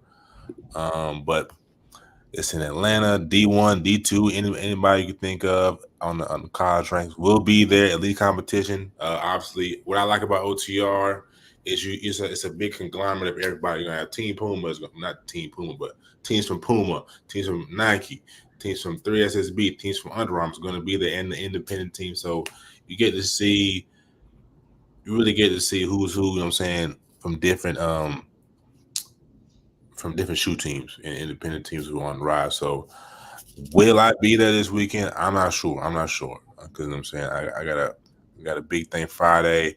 I gotta get that content now. I know I'm gonna be geeked to get that out. So, but if I have time, I'm gonna submit my media stuff. So I'm trying to be there Lord willing. I put it like that. But you know what I'm saying? It's gonna be definitely gonna be a good event. OTR is probably the flagship of the independent circuits. Of course you got the Tip Off Classic, but you know what I'm saying, these guys are a little more technical. I'll put it like that. You know what I mean? But yeah, what you think? What you got, Naj? Yeah, I mean, I 100% agree with you. A great event, like you said, they combine everything. It's not just one, like Nike, YBL, 3SSB, Puma, Under Armour. It's all in one, so you getting all them players. So you could just give them, great exposure and things like that. I'm kind of torn. I kind of want to go. I know I got to get another SD card just to kind of get more footage. But it's tough because this week is really like the end of a spring practice, spring games. So I'm kind of torn, but I also want to build up my basketball because that one's lacking a little bit. Football, I feel real good. Like I feel like I'm so plugged in with football, it don't even make no sense. But now I'm trying to get plugged in with the b-ball. So I know it's gonna be my favorite sport. I like I know it's gonna be other events like Southern Hoop Showcase. They do a really great job. That's gonna be I think in June, June 8th or sometime in June. And it's only a couple hours, 10:30 to 4 p.m. They're gonna have it at Gainesville High School. So there's gonna be a bunch. I think we can tap into a couple of these events, but definitely I've been sending them to you, Bacon. I know we're not gonna be able to hit all of them, but just good ones just to know, like we can kind of decide, okay, hey, we're gonna hit this weekend, or we're gonna maybe hit this other one, just to kind of balance, because it's gonna be slow for football for a little bit up until obviously 7-on-7 starts to heat up. But that might be a good period just to get a couple basketball in and things like that, continue building our name kind of on the basketball circuit as well. So, ladies and gentlemen, we may or may not, if it is or it isn't true, like Jim I said, we may or may not be in the gym this weekend, but we will be coming to a gym near you. Cameras out, shoes on, socks tucked in, the shoes, all that, man. We're gonna be ready, you know what I'm saying? Not only to give y'all amazing coverage, but to also, you know what I'm saying, shake hands and with the right people, you know what I'm saying? Just be in the atmosphere, man. You know what I'm saying? We obviously, you can tell by our basketball tests, we love basketball, but you know what I'm saying? Football's got us in a little bit of a chokehold right now, but we will get to y'all and we'll provide y'all with most excelente coverage. Muy. But transitioning to, here we are. We're back on the Hawks topic, you know what I'm saying? And we'll end this. And this will be the last topic of the 3-man weave. But let me get back right. I'm gonna go back to this Alex Sarr, and let me stop sharing on this. All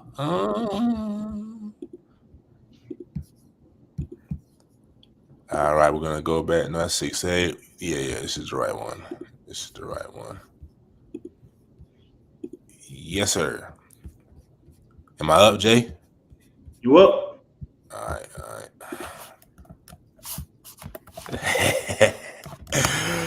Yes, up when you're ready.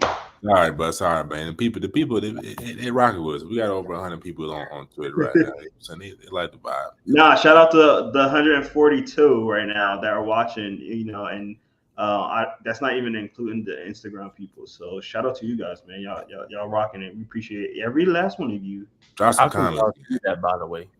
Do what? Oh, it's So if you were to go on your Twitter, you know what I'm saying, hit the home screen, you should be able to see us to the right, our numbers. I see Jerome's numbers.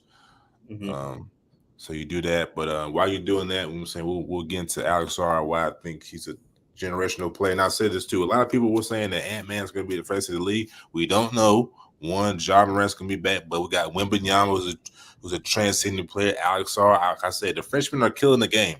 I call them the center point guard, the point centers.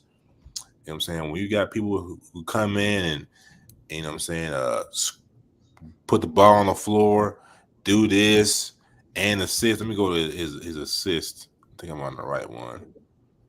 I may not be on the right video. Let's see what we got here. Actually, I'm going to go back out. Bear with me. Early season. I might just have to go back, to be honest. Yeah, we'll just go back. We'll go back to the switch coaches. But this is early on. This is when he was with this is with the Australian. He's an Australian team, France born. Comes out. His defensive prowess, block shots. My partner was talking. He and I were talking. It reminds him of Kevin Garnett. Just being able to come from different angles. You know what I'm saying? Cover so much ground. Obviously being 7'2". Put back, dunk here. I wish I had the other one. Let's see. It's kind of generic. I need the other one. But nonetheless, you get it, man. The brother can put the ball on the floor. We're gonna go to the projected second round pick. His name is Zach. I'm not sure how you say Zachariah Richard. Another Frenchman. Like I said, they are killing the game right now. It's not a secret. Wembanyama, if you didn't know, is also from France. Share screen. Why you? Don't start with me, Tyreeka. He's such an old man.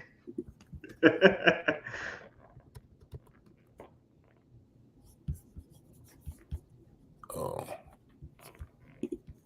All right. Now it's been said, I've seen on multiple posts that the brother can shoot 50. He's on record of shooting 50% from three. But what I really like about him, he plays a quick paced game, and what you'll see in the highlights is that he's got like a clay base, right? He gets his feet set quick, and it's just like, man, it's just beautiful basketball. To be honest, he can pass the ball as well. Just electric, bro. Like if we were to get rid of Trae Young and run him with Jalen Johnson, and just kind of and put Murray at the point and just kind of just run like big guards, big wings. Of course, we got Mohamed Gay, who's a 6'10" player. So just think about 7'2" and 6. It's a lot of possibilities that the Hawks can do right here. It's really loaded. I personally would keep Trae and get Alex, but let's just dive into Zachary here. Offense, playmaking. He's got we need some shooting, man. We see him driving. All right, here we go. In the corner here. Come on now. Now watch your feet. Might have to back up some more. Yeah, we'll back up some more. That's off the dribble. We need to catch and shoot. All right, here we go.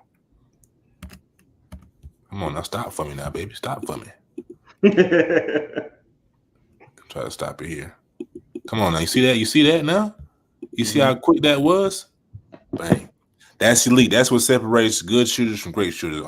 In transition, we need a transition 3. But that's what separates good shooters from the great ones. The ones that can come down the court and that can get their feet set. That's not easy to do. Off the pin down screen. Now let's get to this playmaker. We need one more shot. We need one more spot up shot. Herky jerky. I really like his herky jerky motion as well. Quick. You know what I'm saying? Look at that, bro. You know what I'm saying? Foot in front of 3-point line, pulls it back, elevates. And he's 6'8" doing this. Now we're gonna transition into the playmaking ability. This what makes him special as well. 6'8" doing this. The league's just gonna get bigger and bigger. Come on now. Good dish.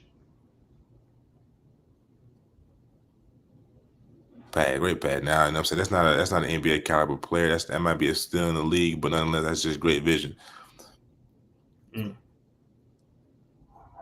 that's the difference between the Euro players right now and American players. They have the skill and they got the pace to play a team game. We're not seeing that as much. That's why a lot of people are talking down on AAU.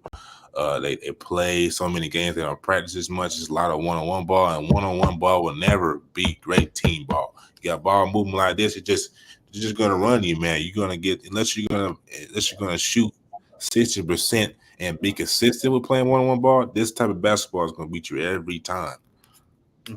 Finds a trailer for the Trae ball. So we'll do 2 more here. Good lob passer. Trae Young's been touted as one of the best lob passers. Him and Luka, best lob passers in the league. The Spurs, they put out a report by Brian Windhorst.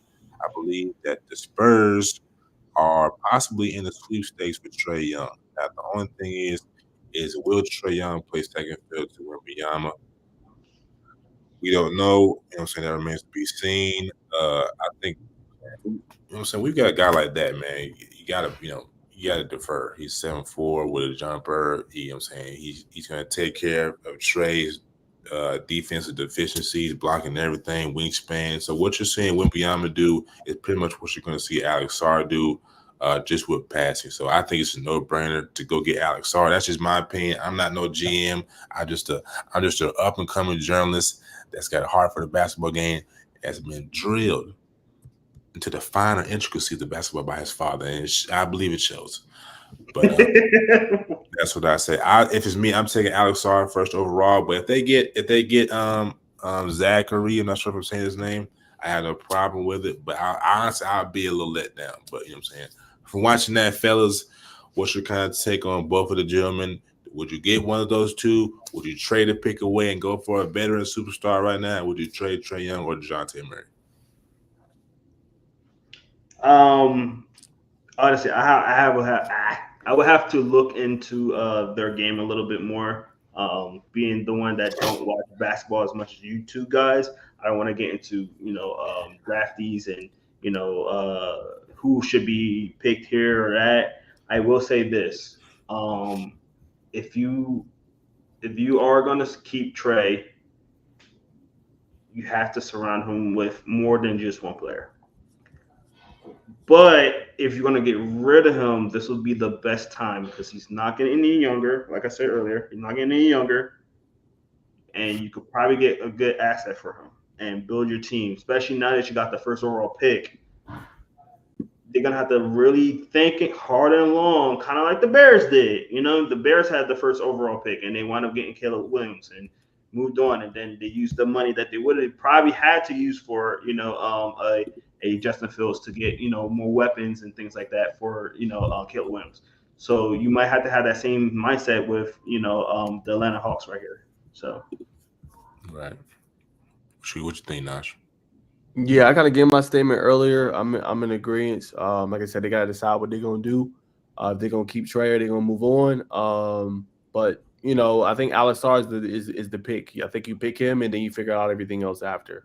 What I'm saying? You decide what direction you're going to move in. That you have a centerpiece to kind of move around, and then you just get the talent around him to kind of build and continue going forward. And you just decide between Trae and DeJounte who you want more. Regardless, you're going to be to get some assets. So I think that would be the wise move.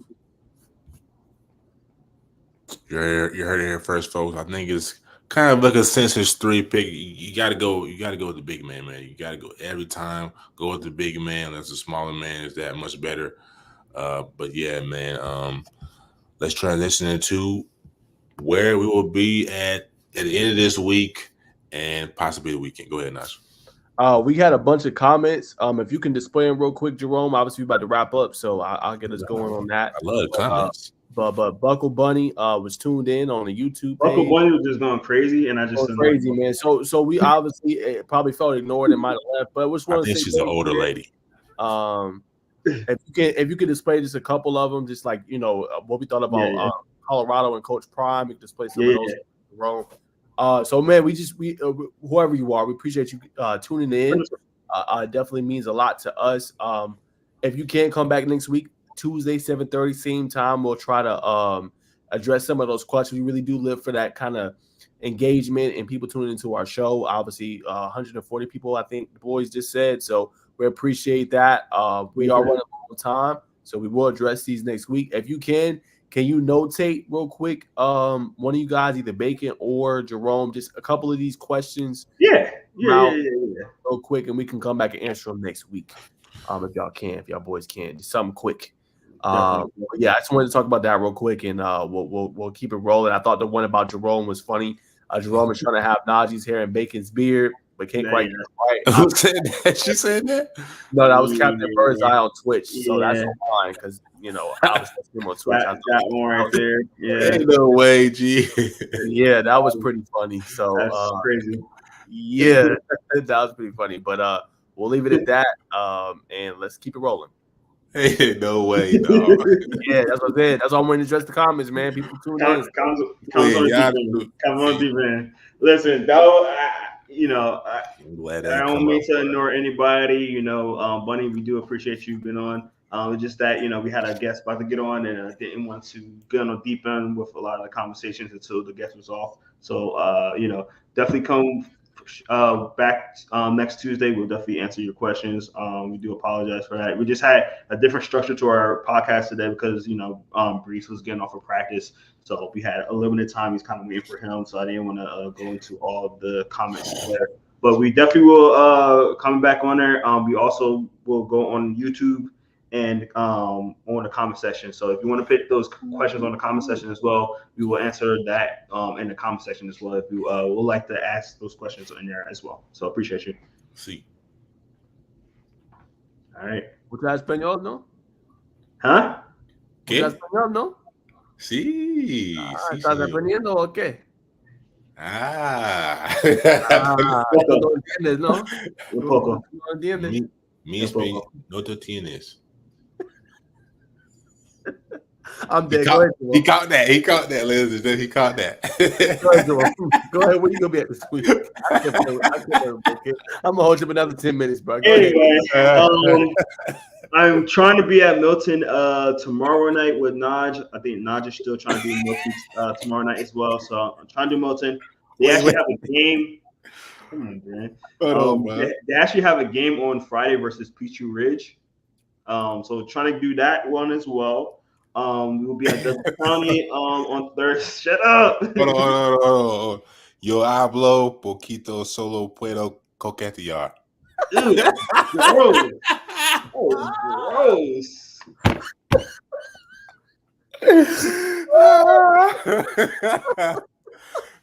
Wait. You want in the comments, y'all don't know what he just said, bro. Yo, you want to see something cool that I can do? Watch this. You see how like they can do this? Watch what I can do. Oh my goodness. Woo! Oh! Crazy. I'm messing with you, boy. I'm messing with my boy. Oh my god. Nah, shout out to 150. Shout out to 150 guys in here watching us be acting like fools. Oh my goodness, boy. That would take me out, boy. Come on, bro. You got a Mac? You gotta have that Mac. I have a MacBook. Hey, brothers. You gotta get that upgrade, man. It's all right, brother. It came out in 2022. You should have it, Andrew. I don't know what you got going on. Well, I can't do nothing. It's not working. Not sure. Yeah, I'm doing that, bro. Yeah, it is. It's the left hand. It's the left hand, yeah. What's the news with you, Naj? Dang, that's crazy. Sorry, brother. I got a Mac. Anyway, might be Jerome. It's not me. I'm telling you. But anyway, yeah. So Douglas County on Thursday. Trying to get to Milton's practice tomorrow. Friday is Milton's game. I'm trying to go to, and then Saturday I'm going to Kiana. I always say first name wrong. Keonta. We're going to Watson. Keonta Watson from he used to be the coach at Georgia Tech, and he's at Auburn. He's having a camp, a youth camp this weekend, so I'm going to that with him. Tough. That's tough. So that, and then me and LaMarcus got some plans for Sunday. So I don't want to disclose that yet, but it's some cool stuff. So busy guy. Yes, sir. What about you boys? Man, I'm gonna be this Friday. I'm gonna be at the Peachtree Ridge Milton game. Nice.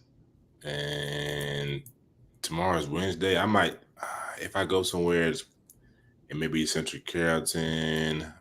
Thursday, we'll see. I kind of play it by feel. I need to.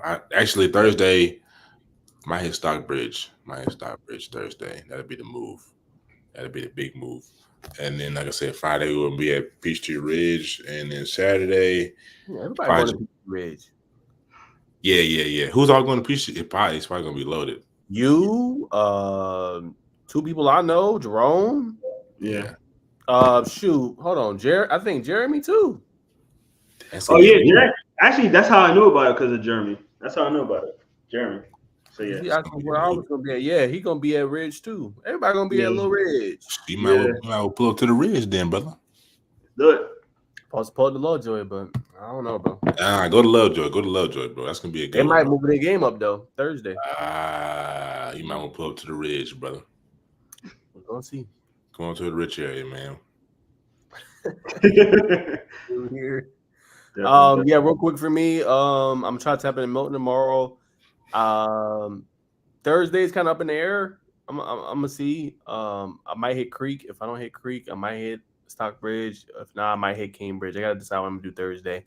Friday is supposed to be Lovejoy. But it's got to talk to AD. We might get moved up. Gotta see. Nothing set in stone yet. But yeah, that's what I got going. Matter of fact, I won't disclose it anymore. So I think I told you tonight. So the plan is to do a mic up with Darnell. So you did say that. Yeah, so that's my rig. It's gonna be should be fun. Trying to make it, you know what I'm saying, creative, you know what I'm saying. I gotta watch some Inspiration, but I kind of got an idea in my head. But yeah, that's the move. Okay. Okay. And then last but not least, ladies and gentlemen, got your notepads. I know Pastor Jerome gonna drop some knowledge, and Deacon Wilkins. Deacon Wilkins, I love that. Give you something that's going to shed a tear. And Brother Bacon, I was gonna keep it real with you every time. So, Pastor, would you like to go first? Pastor Jones. That's crazy. Pastor Jones. Real quick, just know your worth, man. Know your own worth, man. Sorry, I just want you to go. I was still laughing, but you weren't that serious. I'm ready. No, seriously. Know your worth, man. Know how much you're worth. People that know where you at in life and know where your worth is. Whether your worth is not as much as you want it to be, or it's higher than people are portraying that. Know your worth, because not everybody gonna know your worth. And as long as you know your worth, you know what you expect, what your expectations are, and what you're supposed to do in this life, and where you're supposed to be. So I'll keep it quick and easy. Know your worth, man. Deacon, thank you, Pastor.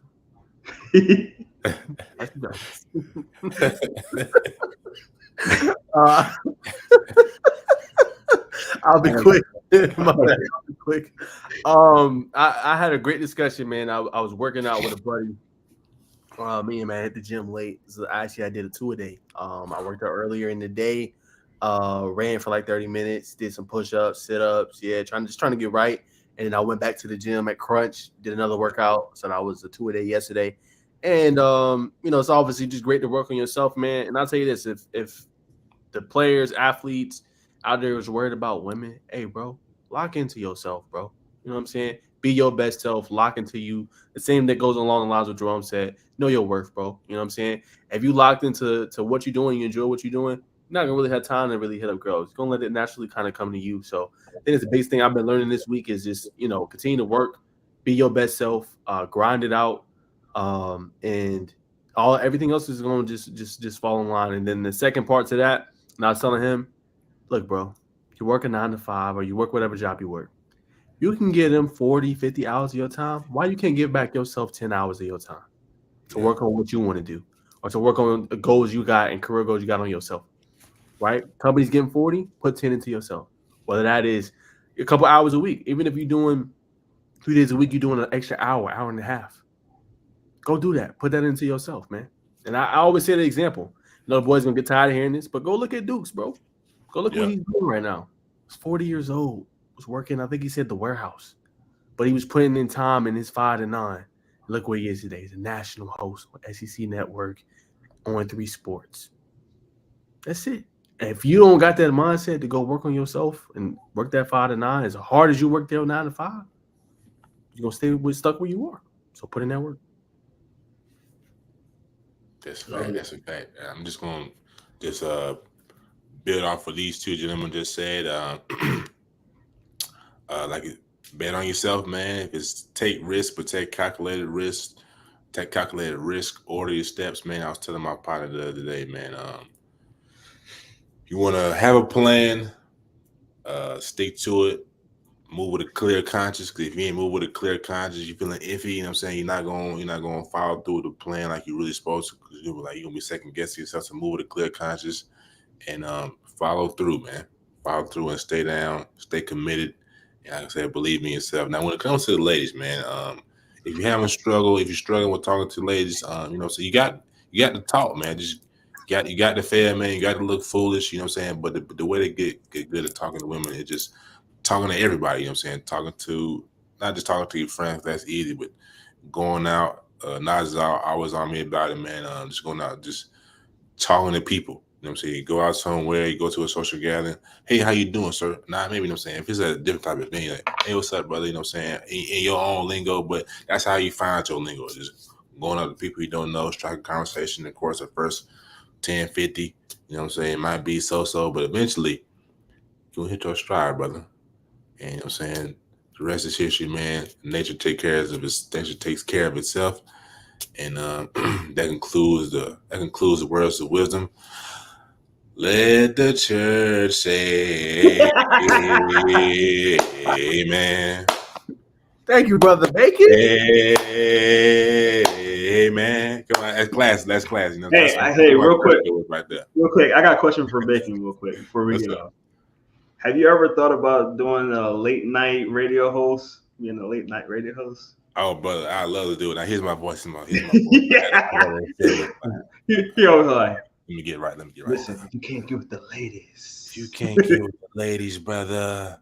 Samuel Bacon on Tuesday nights at 7:00. We here from 7 to 10. If you got your white eyes, if you got your Hennessy, we'll be here all night. And guess what, ladies and gentlemen? We're playing it slow. Slow jams. Bacon Network. I can see that. Bro. Yeah, you got a bright future in I kill it, bro. I might have to start that, you know what I'm saying? I might have to start that up soon, or when the thing gets rolling, I got a little following. Bro, there you go. All right, well, that's gonna do it for us today, boys. We appreciate y'all, man. This is the First and Foremost podcast where we not only keep it real. Hold on, brother. Hell no. No, hell no. We tell you the spiel, we keep it real, brother. You said keep it real first. We do keep it real. Ladies and gentlemen, this is the First and Foremost podcast. Take it over. We not just tell you the spiel, ladies and gentlemen. This is the First and Foremost podcast. We don't just tell you the spiel. We keep it real, ladies and gentlemen. Wait, he said it wrong. See that? No, I said tell you the spiel. We keep it real. That's it. No. Go ahead, bud. Go ahead. Not only give you a spill. I'm gonna have to just end it every night. God, please, what is y'all got going? We rusty, brother. Dang. Hazlo mejor, por favor. Hazlo mejor. Do it better. I said, dog. Please. Okay, listen to me. Yo hablo poquito, solo puedo coquetar. Stop. Coquetear. Listen. All right, y'all pay attention. Jerome, you gonna be responsible for this next week. Then it's gonna be you, Bacon. I need better, bro. Come on, bro. Do better. All right, y'all. Appreciate y'all tuning into another episode of the First and Foremost podcast, man. Where we not only give you the spiel. That's what I said. Real. No, you did not say that. You did not say that. Yes. You said when we tell you to spill. No, I was close, bro. My bad. Yeah, you're right. Hey, y'all messing up, man. Appreciate y'all. Yo, make sure you go follow my boys over there. Help them out with their followings right down there. So go on X, follow them, get them to 6,000. Get them 10,000 by tomorrow. You might have to update our following, but we didn't grew since then. G. Oh yeah. Hey, you need to update the term at the bottom too. It's at Najee Book, not Najee Book TV. The update. You're right. All right, boys. Appreciate y'all. Have a good one. Much love, ladies and gentlemen. We'll see y'all next Tuesday, same time, same bad station. Good. I'm finna go eat, fellas. Peace.